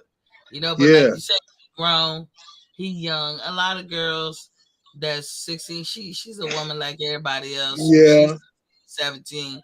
You be sometimes at that age attracted to people that 23, 24. Now that I look back on it, man, I'll be mad as hell If I'll somebody be was mad. looking at my daughter at 16 and they 24, I'd be like, you nasty motherfucker. I will bury his career. I don't care how much money he can bring to the company. I will bury Exactly. him. I did hear that that's where their back and forth pushback came started from, and that may be true and all that stuff. Shout out to you, Floyd. You was being a father. I mean, you feel like you Right. just being a parent. Shout I outs to the understand, little girl. Floyd. You just being a young woman. Shout outs to Tank. You being a young man. This is what people do. Yeah. I don't want to say nothing like it's disparaging, but I heard that too, Reggie. Right. And yeah, he need to get his career going. He got this misdemeanor case coming up. But like I said, that 135 division is hot. You got Haney fighting this weekend. You got the Shields and Bungardner fighting. So we got a fight weekend coming up. And I'm gonna be glued to the TV and I'm gonna get all the action. You better know it. I don't even know what food I'm gonna be eating this weekend. I gotta figure out the menu. Our Money said I just watched the Haney versus Camboso press conference. Bill Haney is a great dad and a promoter. I hear you. Which one of the fights are you going to pay for, Reginald? The Wilder fight. Even though even though I don't like Al, I'm not Al Money, but Al Heyman backwater putting all these fights and making a charge us $80. I'm a diehard Wilder fan, and even though I know he don't need the money, this is my way of talking the talk and walking the walk of supporting Wilder. You know what I'm saying? And I'm a diehard Wilder fan, but I stand on principles. If I say I'm gonna do something, I'm gonna stick to it. I ain't bought a PBC fight this year, and I ain't gonna start with Wilder as much as I want to. Oh my God! Because all I'm praying is the boxing gods, somebody upload, because somebody always do upload that fight on YouTube so I can catch it. Because I'm gonna be looking. Sometimes they always do. like in the middle of the night. It'll come on like that's how I saw the Floyd fight. You think I paid for that exhibition shit? I'm not paying for that for Floyd. Right. Go ahead. Yeah, go ahead. I was just gonna say I don't even know if Floyd do a fight like with Conor McGregor or anybody here in the States. I don't think I'm gonna be paying for it, Floyd. Right. This fight should be free. This fight should be free. This is no bigger than Wilder fighting Gerald Washington or Wilder fighting whoever, but this should be free on Fox, on Showtime, free, and we shouldn't have to pay $80. But Al Heyman, Al ran the company in the ground. Ain't no money left. Exactly. They're going broke. Exactly. They probably need to go broke so everybody can be free agents. And y'all gonna hear me say it. Fred from Barbershop Conversation was right. And so I'm shout out to you, Fred. Because the guy that's over top of what's his name? The Weasel. Y'all call him a Weasel. Right. Steven I don't like Fred at all, man. Yeah, I know. But sometimes he be right. I know a lot of people don't like him, but I don't like him. He be right. He said, it was like, just follow money and it's about the money. And he was talking about how they was misusing the money. And this is what playing favorites and trying to get shit the way you want to instead of, looking at the product that you're trying to sell. The product is the fighters. They should come first. You should be we are the consumers. We want the best fighting the best. We don't give a fuck. We don't come to see Bob. We don't come to see Al Heyman. We don't come to see none of y'all motherfuckers. But they will put them empty suits putting themselves first. And now he ran the company in the ground. So now if anybody fight, even your hot commodities, you got to put it on pay-per-view. Like you said, this Helanius fight should be a free Showtime event. It should be. But no, it's not going to be because you got to put it on pay-per-view just so that these fighters can get paid. How long that fucking method going to work? Right. And that's probably one of the main reasons the Earl Above fight is not really going through because the money that should be generating is not there. And be honestly, pay-per-view is dead because everybody bootlegging this shit. Yeah. And then, but look, with Pete Game though, if it's a big fight, people gonna buy that shit. Right. Even when you bootleg it, sometimes the signal drop, it don't come through. You ain't got time for that.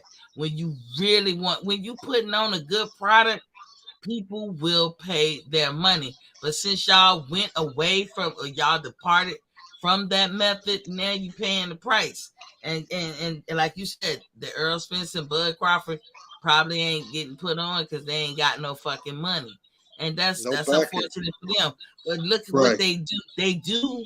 I don't feel sorry for them, because if Canelo came to them right now and asked them to put together a fight, they'll find a way to pay this nigga $100 million. True. So I don't feel sorry. But yeah, I'm looking forward to this weekend. I hope that I see the Wilder fight. But since you gonna see it, Reginald, you make sure you come through on Monday. Yeah, I sure will. I sure will. And all that stuff. Because I'm not buying it. And I love you, Wilder, but right. I love me more. It's gonna be a good weekend. Knowing that Darrell and Kata Plant fight too. Oh yeah. And they don't like each other. I don't know if you saw the press conference. They was going at each other. And the girls. Right. Mm-hmm. You know, but I just hope Clarissa Shields get a fair shake from the judge, because it's hard to win over there in England. She been doing all right. Over there, they've been treating her fairly. It's America that don't want to break bread with her, and it's unfortunate she got to go over there. But I'm gonna be honest. I'm a woman, and I'm saying this, and probably a lot of guys probably feel like, oh, I don't want to say that because it's too controversial. But I'm a woman, and I'm saying this. Every woman in America, and I'm speaking to America, but this can go worldwide. Every woman knows that the bottom line is always what you look like. No matter what job you do, if you want an audience, you want people to hear you, it's first going to start what you look like. That always matters. And what you look like encompasses how you speak, how you carry yourself, how you dress. You know, it encompasses a lot. It ain't literally just what you look like, but that's part of it too, right? Now, we can say, since Clarissa Shields has started, she has made strides and improvements beyond whatever. I think she's a beautiful person. I really do. Now, what she say out her mouth and how she talk, I ain't always on board. I'm not always on board. One main reason why I'm not on board, because it don't work for her. You got to realize the world you live in, that way of being is never going to work for her, because people take what she look like and they're not going to accept certain things from her. Now, Alicia Baumgarten, I'm not with how she talk either. Right. Totally not with it. But they are taking more from her. And y'all, and I don't have to go in depth as to why they would take it. Right. She's prettier, light skin. Oh, damn. That nigga said it. Look, I don't get into that. I think they both are pretty. But I feel I ain't admonishing you. Yep, yeah. And no, I don't see, and they messing up, commercial deals. She could do a Coke, be on Coke, talk about drink Pepsi, or can I eat at McDonald's? They messing up endorsement money because of her. Clarissa got a potty mouth. That sister be wrecking folks, man, and that scare white executives. That scare white America of you being the face of their products.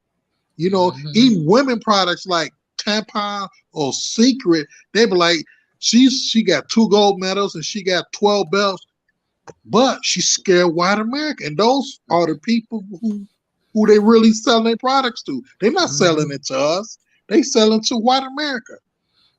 She not a. Go ahead. I'm sorry. Yeah, she not a crossover hit. You gotta, you know what I'm saying? You gotta be a crossover hit. Like who was the last boxer that was a cross? De La Hoya. Perfect example. No, we'll just talk about females. What's her name? Layla Ali. Oh, Layla Ali. Yeah, you know what I'm saying? She had a great last name. Layla said, if that money right, Layla there all night. You know what I do, Miss T? I What's up? said, you know what? Once you talk that to Ann Wolf, Yeah, Ann you Wolf want is older there too, but I feel you. I feel you what you're saying, because Ann Wolf probably still in shape and this, that, and the other. And that's another one. Ann Wolf was stifled because of the shell she came in. I like what Al right, Money just said. He said, Miss T, that was very well said. I mean, I'm addressing the elephant in the room. I realize a lot of guys can't say this. I much respects to the queens, Baumgartner and Clarissa. Y'all don't know I'm so on your side and behind you and supportive of you. But it's like if this is stuff that y'all don't just go through it. Me as a woman in America, I go through it and had to be taught, and I had my ups and downs because of it. Y'all see me on the which column. I stopped showing my face on here because the seasons I was suffering from allergies a lot, and I could be on here and I just started swelling for no reason. And y'all have heard me be on here, and my somebody has said one time, Miss T, you sound off. Yeah, because my tongue was swell, just all kinds of things. And I didn't want a record of that. That's a vanity of it all. But and I done got used to it now. But I'm just saying, y'all see what I look like. You know what I'm saying? I go through it too. I ain't putting myself there. I think I look damn good. But I'm saying you there's certain things that you cannot do. We you can't look good, Shorty. thank you, thank you, thank you. We cannot do certain things because one, I'm a black woman. At that, let's lump all of us, Clarissa, me, every black woman out here, and Baumgartner. We Right, black women. There's certain things we can't do because why? We got this negative stereotype like an albatross hanging over our head, and people expecting it, just waiting. And they already got an answer for what they think you're gonna be and do.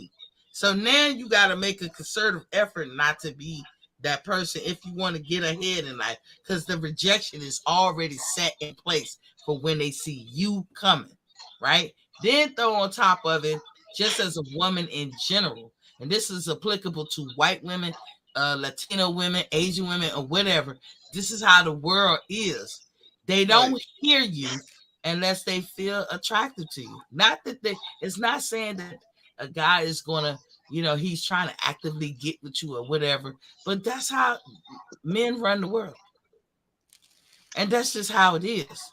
They that's how it cannot is. hear you unless it's some minute for them. That's just how it is. And That's how so it you is. have to, as a woman, figure out a way to be heard and seen and take it seriously. And there's ways that you can beautify yourself and come off beautiful. You can say the same message, everything you're saying, but it's a certain way you got to do it where you can be taken seriously, come out beautiful, and get paid and have the value placed in you that you deserve. And so I Right, equally said, I don't like how Clarissa talk all the time, and I don't like how Baumgartner talk. But they can both say, we don't give a fuck what you think, T. I'm sure. I'm waiting for that. Uh, but trust me, ladies, I'm on your side. You are queens to me. Both of you guys are beautiful. It's not me. I don't get to run the world. I am of what they call the weaker sex, so to speak. I don't think I'm weak. I don't let a nigga run me. But I'm just saying, this is a patriarchal society that we live in.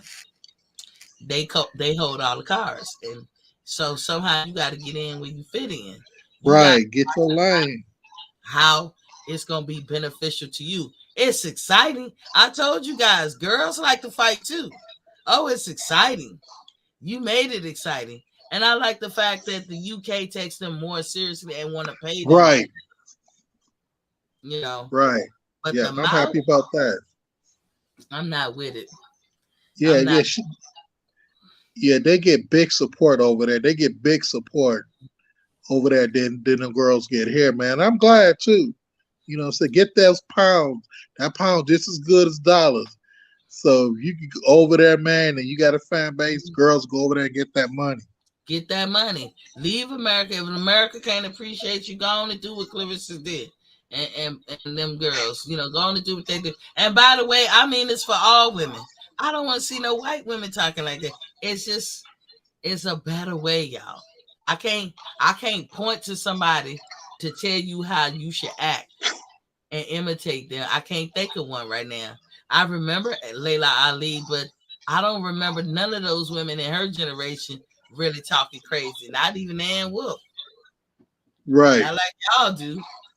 You know what? Not changing. Not changing the subject, but I remember when Miss Obama, she first came into office, white media tore her apart. Mm-hmm. Oh, she ghetto, she hood, she all of this and that. They throw all these negative stereotypes out there. But she was smart and she was educated. And before those 8 years was up, her approval rating, which is done by white America, they loved her. Even Fox News gave up bashing her. Yeah. You know? Kissing her ass. And she was a dime piece. Now she could have took that and took it straight to the hood. Where's she from? Chicago, stand up. That was one of your own. Looking good. Look at that hair. Motherfuckers wish. And the only people that was talking crazy, because they had some white women out there saying some crazy shit. Yeah. Very racist. But then you look at that white woman and look at Michelle Obama and be like, bitch, sit all the way down. Right. Have several seats. But look how she took lemons and she made lemonade. Right, and they talking about Trump wife who's supposed to be a model, but she had soft porn pictures out. But somehow she was better than Miss Obama, and they were just trying to come, but they couldn't. They couldn't. No, white people actually who bashed Miss Obama lost their realtor license, got fired from law firms bashing the first lady, and she got popular. Matter of fact, Rosie O'Donnell lost her show because she was bad mouthing the first lady. I don't know if you remember that. Oh, I ain't knew that shit. Now I gotta go look at that. How dare Rosie do that? Yeah, Rosie, her show, they just brought her show back. You talking about Roseanne Barr or Rosie O'Donnell? Yes. No, Roseanne Arnold, the one who had her show. Oh, okay, they had her show, yeah. And she I bashed. used to like her as a comedian. Right. She did a joke about Mrs. Obama, putting some animal words to her face, and they went after her and they fired her from her own show because she trashed the first lady. And not to be funny, just on the subject with the women thing, I'm glad you willing to talk to me about this, Reginald, because a lot of guys were shy away from this conversation. But if you look at Rosie Perez, right, she has her strong accent, but you cannot say that this woman didn't try to improve. She has stumbling blocks in front of her as well, but she definitely has done, I would say, like a 180 in trying to improve. She ain't trying to be nobody but herself, but she understood that can only get you but so far. You don't want to come into the room already plagued with fucking stereotypes, because the treatment for those stereotypes is coming right behind it, and that's what you don't want.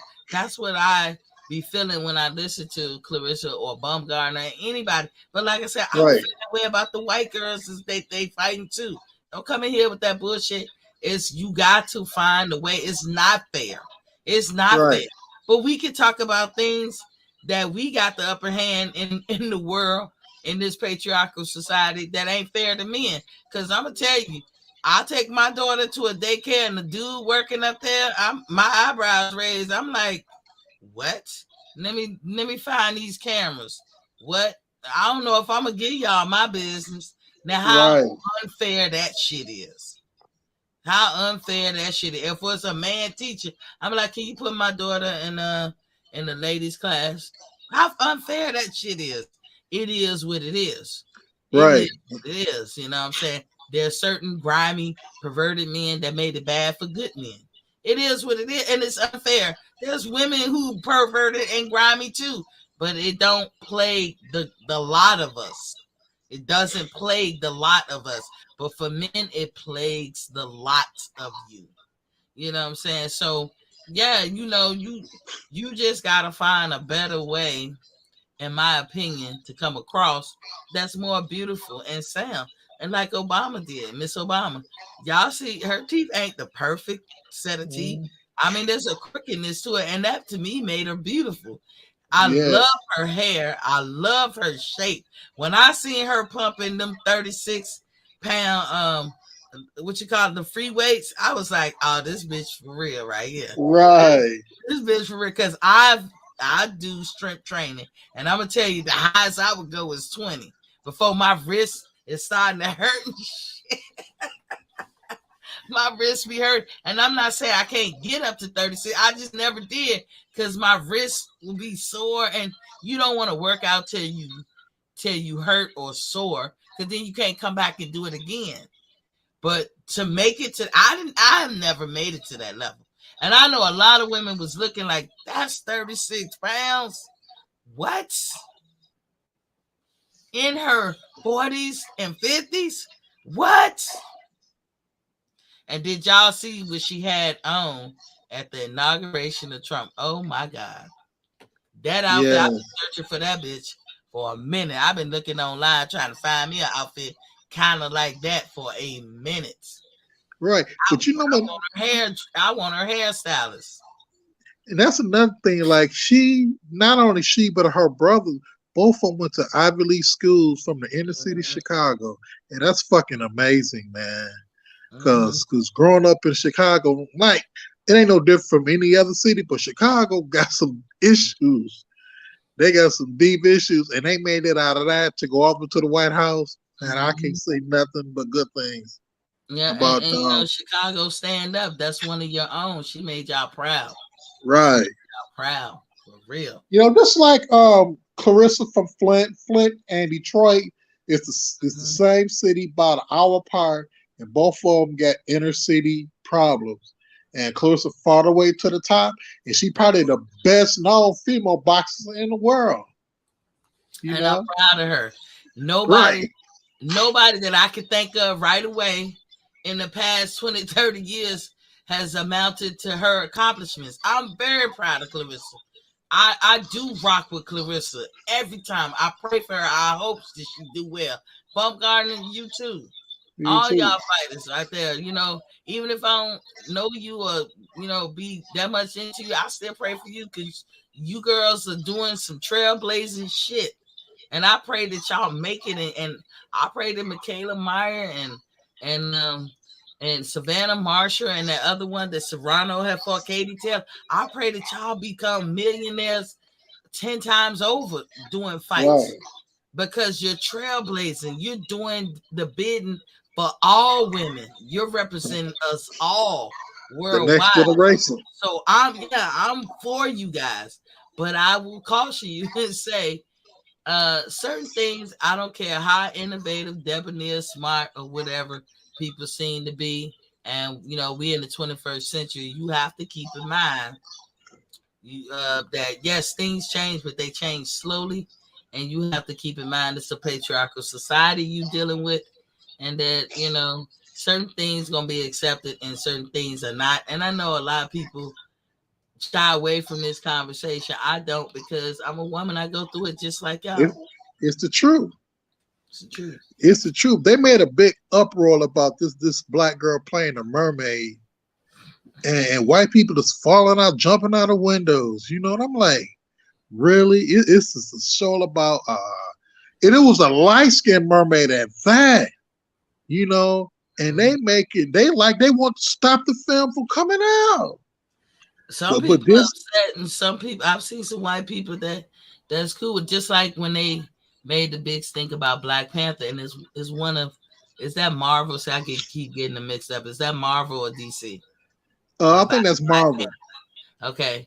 Well, it was one of their biggest grossing type films ever. Yes. That's why it was a part 2. That's why it's about to be a part 3.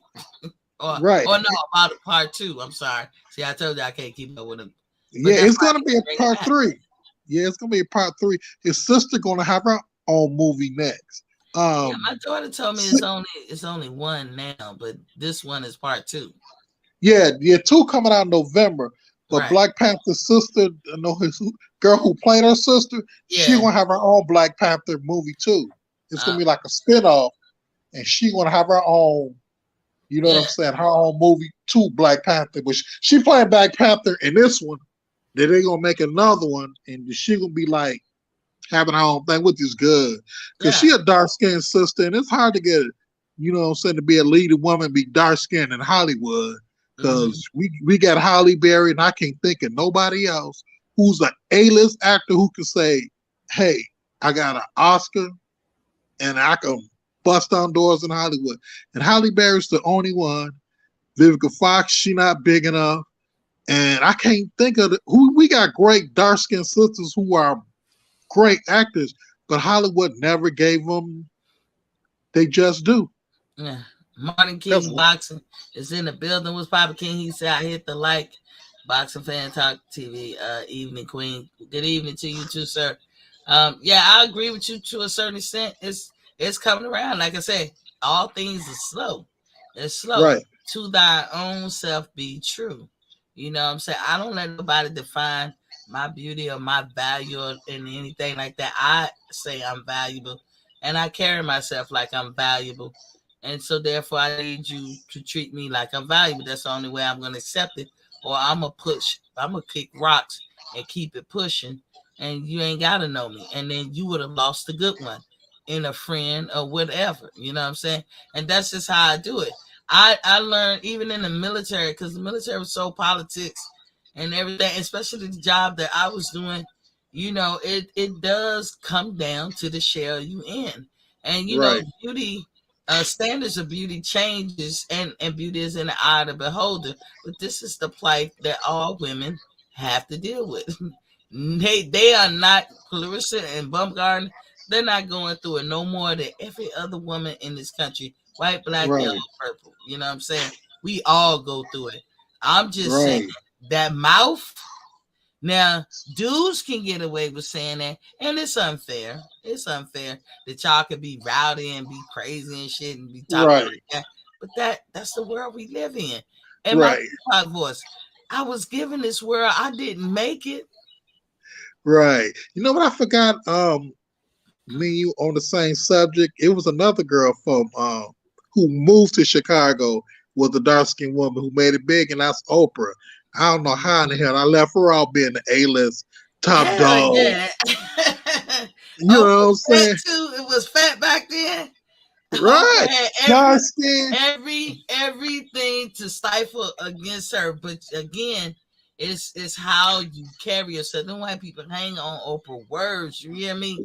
It's how you Right. it's how you carry yourself, and that's what I want our young ladies to understand. And I would say all young ladies, but I'm speaking to black ladies because you know it's even more critical standards put against us, and Clarissa and Baumgartner falls into that category for me. You guys, and look, they gonna keep doing what they do because they young. But I promise you, as you get older, you're gonna see what I'm talking about. You know, that's the beauty of having OGs out here in the world. We can say whatever, and for y'all guys too, y'all are OGs and mentors to young men. I'm sure y'all feel the same way. We can relay the message. Whether they take it or not is up to them. But what we do know is by the time they get a little bit older, they're gonna see things just like us. We know. Because Right. why? Because we was once them. We was Right. once where they were. But you know, I Yeah. don't want to beat it too much into the dirt. I'm gonna move on to this story, and I want to get your thoughts on Gilberto Ramirez. You know who that is? No.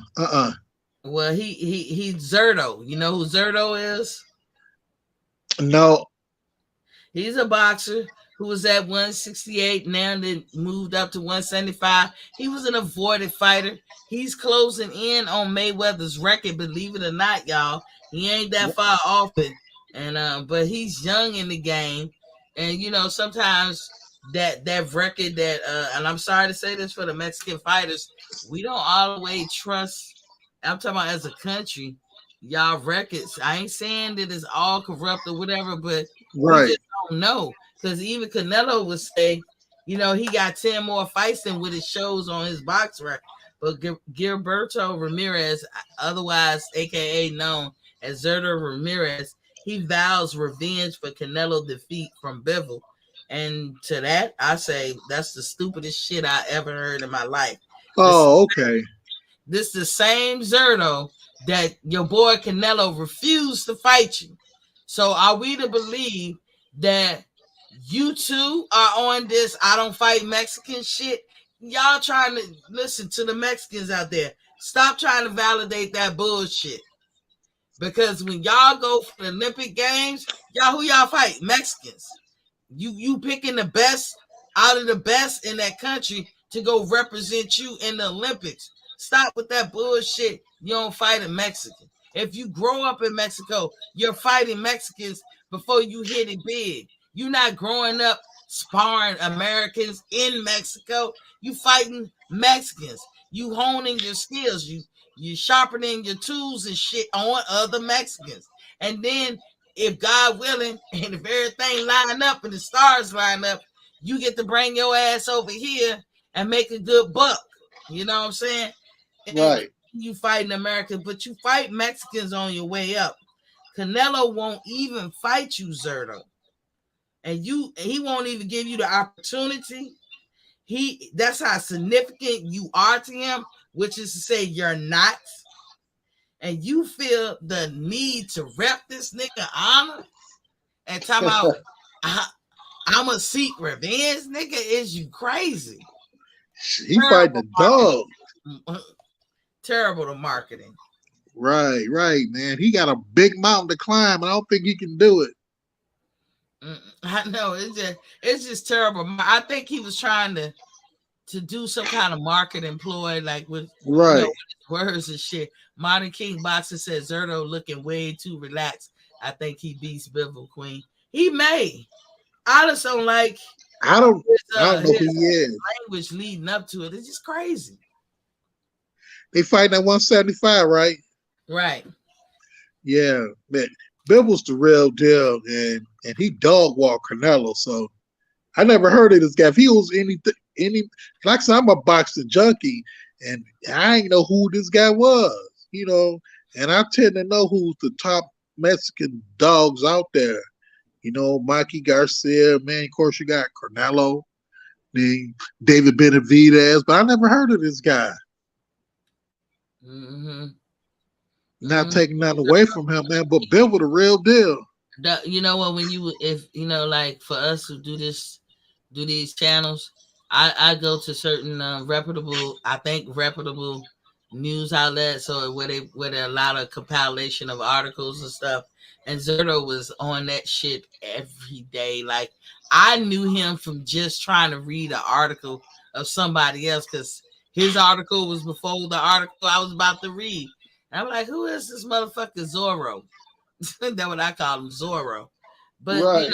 You got a fighter in Canelo who never, ever would have thought to give you an opportunity to fight him, because he don't fight Mexicans. And that shit makes sense to who? I'm speaking to all my Latino brothers and sisters, the Mexicans out there. How does that make sense to you? This is an individual sport. This is not a team sport. Why would this motherfucker deny you the opportunity to mix it up with him and possibly get some of the accolades that he has enjoyed? Right. Why does he gotta be the only Mexican that have that? Y'all don't even see what he's doing. He's ensuring that he's the top Mexican of all times, and he not leaving room for y'all to step into the limelight, even though he probably even believes that he thinks he's all fair and all for Mexican. No, he all for himself. That's the most selfish, idiotic shit that I have ever heard in my life. And it's self-serving. And then here you come talking about some I'm seeking revenge for Bivol supposed to kick his ass. That's what he's supposed to do. Everybody to get in the ring with Canelo. Huh? I'm talking. Okay. Everybody get in the ring with Canelo supposed to kick his ass. What revenge are you seeking? Nigga, what you should have been said, I'm trying to get that belt, because that's what we know you trying to do. Ain't nothing wrong with that. But you repping a nigga that don't even think you significant? You not even significant enough to him, and you about to fight for his honors? And you know what kind of girlfriend, boyfriend shit this is? Are you fighting for his favors? Y'all don't know what that is? Back in the day when they used to do the I don't know what they call it when you're on the horse and you got the stick and y'all ride at each other, try to knock each other off the horse, jousting. The man would come to the audience and bend his stick down and say, can I fight for your favors? And the girl would tie her little lace whatever thing around the end of his stick, and y'all can use your imagination. What the fuck? Zerto, is that what you're doing? You fighting for Canelo's favors? Just crazy, man. It's just crazy.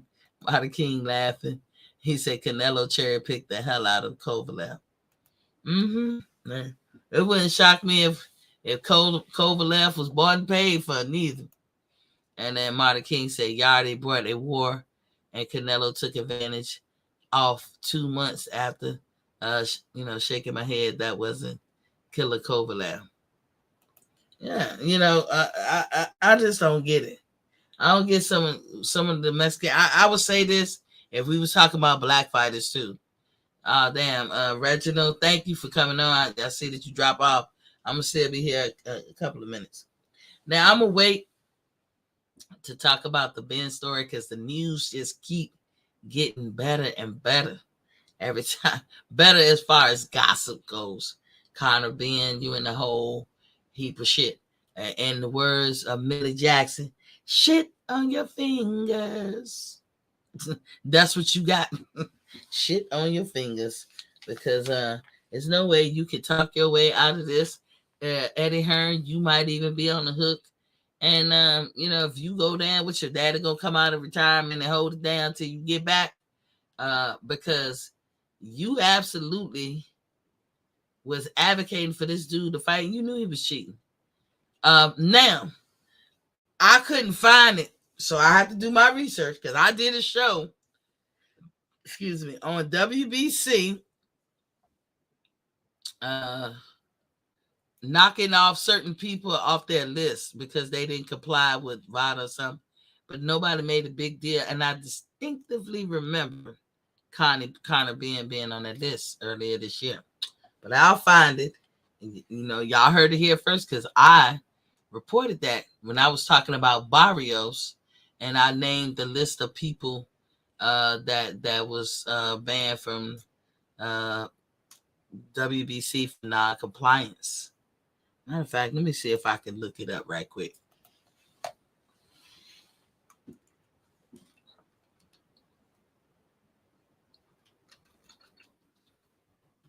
Fighters ban. Let me see. How do I say that? Not. I found it accidentally. Not.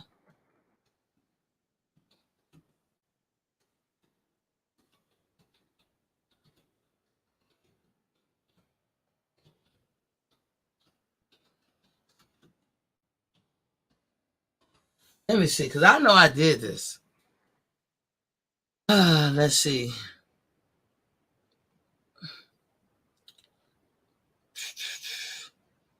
I'm reading.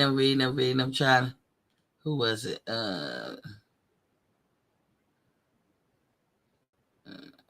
Yep. Hey, damn.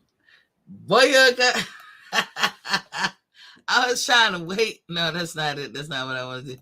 I was trying to wait because I was like, where did I, try for me to go try to find one of the shows that I did. I write everything down, by the way, y'all. And I didn't. Let me see. So y'all see this, right? So I'm going to highlight this area.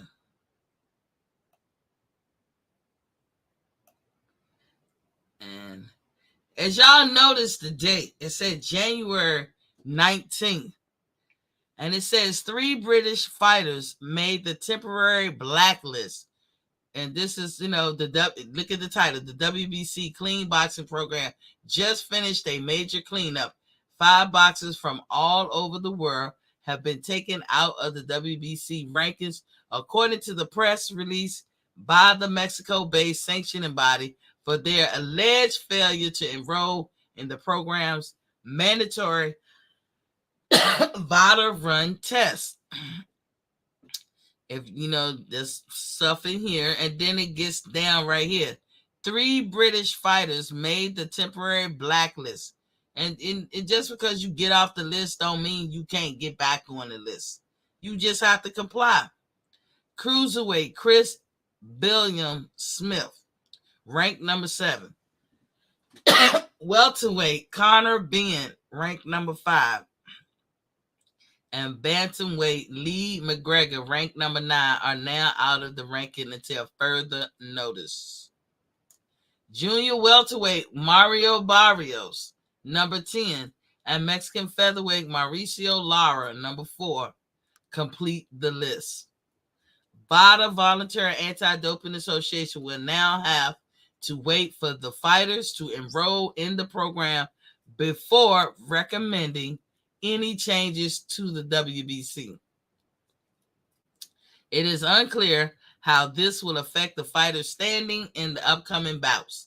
Barrio faces Keith Thurman on February 5th in what the WBC has called an eliminator, failing to clarify whether the winner will be the mandatory challenger for the organization's titleist Errol Spence Jr. Mauricio Lara will take on Emilio Sanchez in a non-title bout on March 5th. And I'm trying to read to see, as of that day, when did Conor Benn, when was his last fight? Anybody know? I just showed you guys. I just showed you. Modern King said, he said, good night. Good night to you, King. I just showed you guys. Now, I'm going to put a star on this so I can readily find it again.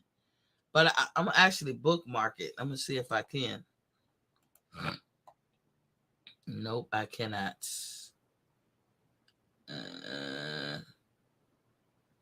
It's the ring.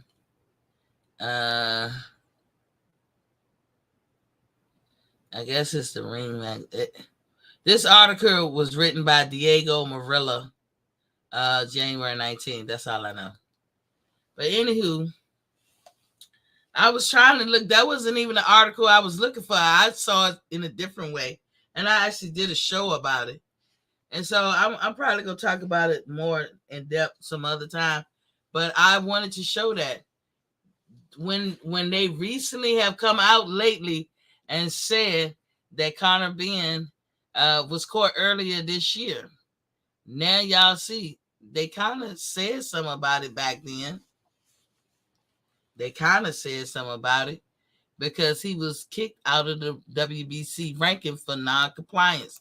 Probably, well, that's what we think, non-compliance. Probably because he popped dirty and nobody said nothing. So y'all see, what's done in the dark hide comes to light. PGA's big dog was popping. King said, Queen T, what's good, brother? Y'all see how when something is done in the dark, it comes to light. I reported on this and I remembered. I was like, damn, he was on that list. Nobody made a big to do. I kept saying that. And the reason why I remember it a lot, because who else was I talking about who wasn't on the list? Errol Spence. And I'm not saying Errol Spence did with Conor Benn. In no way, shape, or form am I saying that. I'm saying I remembered that Conor Benn was kicked out of the rankings earlier this year because either non-compliance or maybe because he popped dirty. They didn't never go into depth as to why, but it can't be but one of the two. You pop dirty or non-compliance. It's one of the two.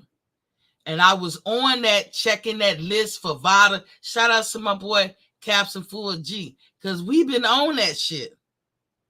We've been on that shit, and I've been complaining, just really stating that that fight with Ugas and all that, you know, certain people, Earl didn't make the list. Other people who was fighting didn't make the list, and they supposed to. Earl, especially because he hold that belt. Conor Benn and Barrios got kicked out the ranking. They don't just do that for nothing. But Mauricio didn't put him on blast.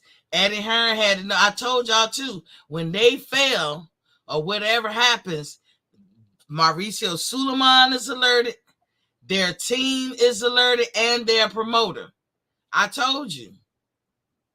Only thing that we can see is that they didn't make the list. That's all we can see. He said, "Don't do it, Queen. Spence has nothing to do with it. Bud only here rolling with a convicted drug cheat." But you said nada. Bud is not a convicted drug cheat. I'm not doing it, PGH. I'm saying why I remember what I just proved is that you know, the new recent information that's come out with Conor Benn states that earlier this year he actually popped dirty for that same shit. Earlier this year. They don't say what month, but earlier this year is January, correct? So I said I remembered reading about it and showing something on one of my shows because I was so hopped on the fact of who was making the list and who wasn't making the list. And y'all remembered me always talking about the fact that Spence did not make the list for the Ugas fight. He wasn't on there before, during, or after. And I kept saying it. And even when I was saying that then, I said it don't mean that Spence did anything wrong. Anybody listen, Earl Spence too. I'm not saying that you did anything wrong, but PGH, you can't say the Bud did something wrong neither. I am not convicting Spence. I'm telling y'all how I remembered reading about Conor Benn. And I said, wait a minute. Because it was all in my search for who's on this fucking list. Y'all remember I went on a campaign trying to find out who on the list, why they not on the list. And I remember reading about Barrios and Spence. I'm sorry, Lord, because I said Spence name last. Barrios and Conor Benn. And I said, wait a minute. And I try to find my show that I did. And it's too much. I'm over 200 some shows, y'all. I'm down there 300 shows. So I was like, oh shit, that's gonna take me a minute. And then I said, well, I could see the article in my head. And then when I just did a search just now, it came up with that article, which is in the article that I read to y'all or showed y'all back then. PGA says Spence has the belt. He has to meet their qualification. Yes, he do, PGH, but he wasn't on the list. That's all I'm saying. Just like Conor, what I said back then, I said Conor didn't make the list either. That's all I knew. You never heard me say Conor Benn got tested positive for clomiphene or whatever the name that shit he just took. You never heard me say that. You never heard me say he was on drugs or he was on peds. You never heard me say that. I said Conor did not make the list. He got kicked out. Now, what we do know, according to Mauricio Suleiman and his program, if you don't make the list, there's two ways you're not making that list. Non-compliance or you popping dirty. But I never attributed that with Barrios or Conor Benn. I said, what happened? Because all we know is the facts. They off the list. As far as Earl Spence, he didn't make the list, PGH. There's no way for me to slice and dice it away. I'm not putting your boy down. He wasn't on the list before, during, or after. You know who was his opponent? Ugas was on it. Tyson Fury hell was on it. Dillian White was on it. Shakur Stevens was on it. Earl Spence wasn't on it. I'm just saying. Those are facts. They're unrefutable facts. And now, so many months later, what we find out? Conor Benn tests dirty for Pez because he's taking a masking agent. And we know why he taking that masculine agent, because it increases his testosterone level, which is wiped out by the pills that he took. And it's about the T levels, right? Then it comes out that not only did he test positive for pills, or that's this masculine, this banned substance, he did earlier this year. And then I said, boy, what? I just saw, I remembered. We just talked about this in the spring. We never said he was on pads, though. I put it out there. Nobody tripped. It probably went in one ear and out the other to a lot of people, but I said it. Bud is rolling with a convicted drug cheat, Victor Conte. Facts. PGH, you're biased. You biased. That means Devin Haney and a whole lot of other people are rolling with him too. So, okay, facts. They all drug cheats. Facts. Anybody who's done something wrong and paid for their sins or paid for their crimes, I guess it's the prevailing wisdom to hold them to that crime for the rest of their life. I mean, facts. Some people do. I can't argue that. If somebody see him as a cheater for life, I guess so, because I do. I see Canelo as a cheater for life. And now Conor Ben is a cheater for life. And if it ever come out that Errol Spence cheated, he a cheater for life too. But we do know he ain't make that list. So he's that for life. He didn't make the list, Shawty. He didn't make that list. So how you explain that one? I'm waiting. Errol Spence didn't make that list. I said it and been saying it. Caps and Full G been saying it. And it goes in some people's ear, one ear and out the other. They don't want to hear it. But you can't escape the truth. Can't escape the truth. So I was going to wait, till more amplifying information come out about Conor Ben.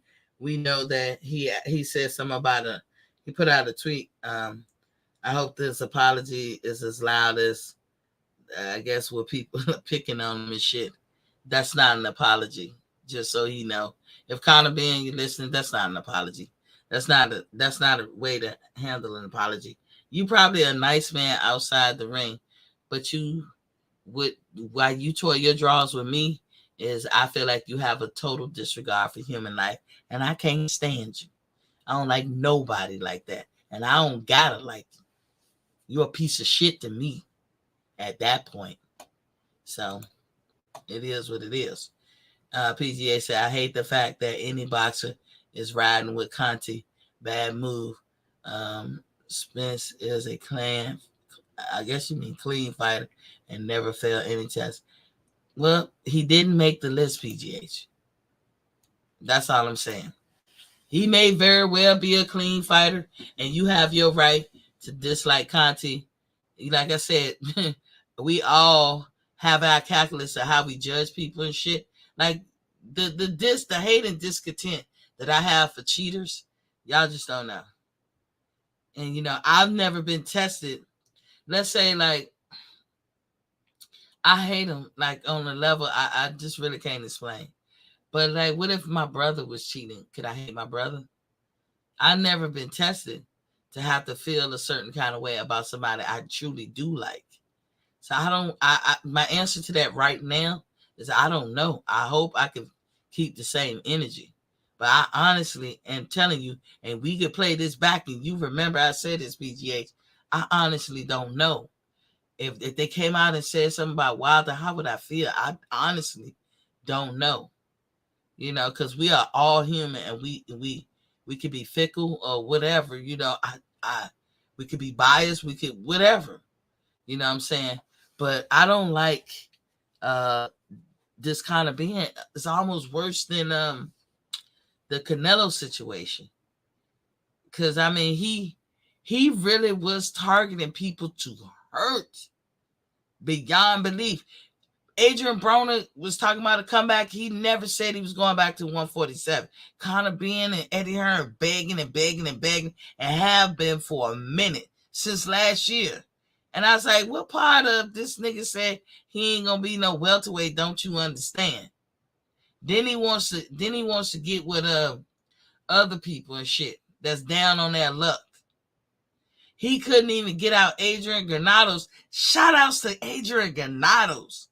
How powerful and a bad mofo he gotta be. He lasted the 12 rounds. Conor being knocking motherfuckers out. He want Chris Eubank to come to a size smaller than he never have been. And then he want to hit him with the hydration claw. What you trying to do? Kill this nigga? I can't be a fan of that. Then he gonna get some half-ass apology. Nigga, you didn't apologize in your tweet. And then it dawned on me. I said, wait a fucking minute. When I was so busy looking to see when Spence gonna make this list, I remember it was some people that got kicked off the list. And Conor Benn was one of them. So now that they come out with this information saying we actually busted his ass earlier this year, it makes sense. So while I was reporting that he didn't make the list, essentially I was reporting now that it bears out to be true. It's not the situation for everybody, but this bears out to be true. I was essentially reporting that he popped dirty, but it wasn't a big to do, and a lot of people who heard in one ear out the other. But I ain't forgot. PGA said, I blame Eddie Hearn for all this bullshit. UK is full of dirty fighters. That very well may be, but these are grown men too. I feel you, PGH. I feel everything you saying. I don't want to call, and I don't want you to ever think I'm calling Earl Spence a dirty fighter, because if he ever comes out, I'm going to be in his ass. I'm going to be in his ass. You know, but I didn't even call Conor Benn dirty. You know what I'm saying? This is the news. We getting the news just like y'all do it. I don't go looking for this shit. But I will tell you, what you do in the doc will come to light all the time. All the time. And what we can say is now we know why he didn't make that list. Now we know why Conor Benn was kicked out the rankings. We know now. We know because he popped dirty. Point blank, period. His daddy probably knew. He knew. Eddie knew. You right, PGH. What the hell are they going to do to Eddie? Because something need to get done. You can't be going after people's lives like this. You can't be making their lives insignificant to you. Who the fuck do they think they are? That shit irritates me to no end. It's a sport. It should be classy. You know, I ride the girls. I'll ride the dudes. I don't give a fuck. If you wrong, you wrong. And I'm going to say it. And I hope, and it's with all due respect, but I'm going to call you out. How you are outside the ring, I don't know. But I'm going to tell you the truth. That's all I can do. PGA said, I hate dirty fighters. That is why I hate Fury so much. Me too. He been a major cheater for years and no punishment. And I don't know, you know what? I think he was the only white man that can get the job done with beating Wilder. That's what I think. Some people like Wilder, some people don't. I get it. We all have our opinions of who we like, and I respect all of y'all's. And I want to thank Reginald for coming through, getting on the panel with me, Ray New, PGH, Big Fish, everybody for coming through in the chat and all that. But the more I think about this dude Conor Benn, the more I get upset. And I shouldn't, this is when my emotions get the best of me. Because I know what the big implication is. And I just can't ride with this shit. All lives are important. They are. And I'm not part of Black Lives Matter when I say that. When I say all lives, I'm talking about plants and animals and fish or whatever in the sea. All lives are important. And it has nothing to do with Black Lives Matter or anything. And I'm not going against the grain when I say that. I was never part of that group. And I've said that here. That was never my thing, ever. So when I'm talking about lives, I think everybody is important. Period. And you can't be walking around with a disregard for life, especially in a combative sport where life and death is on the menu, even without cheating. Let's get it together. Let's keep it clean. Let's be on one accord, whether you like this channel or that channel or that channel.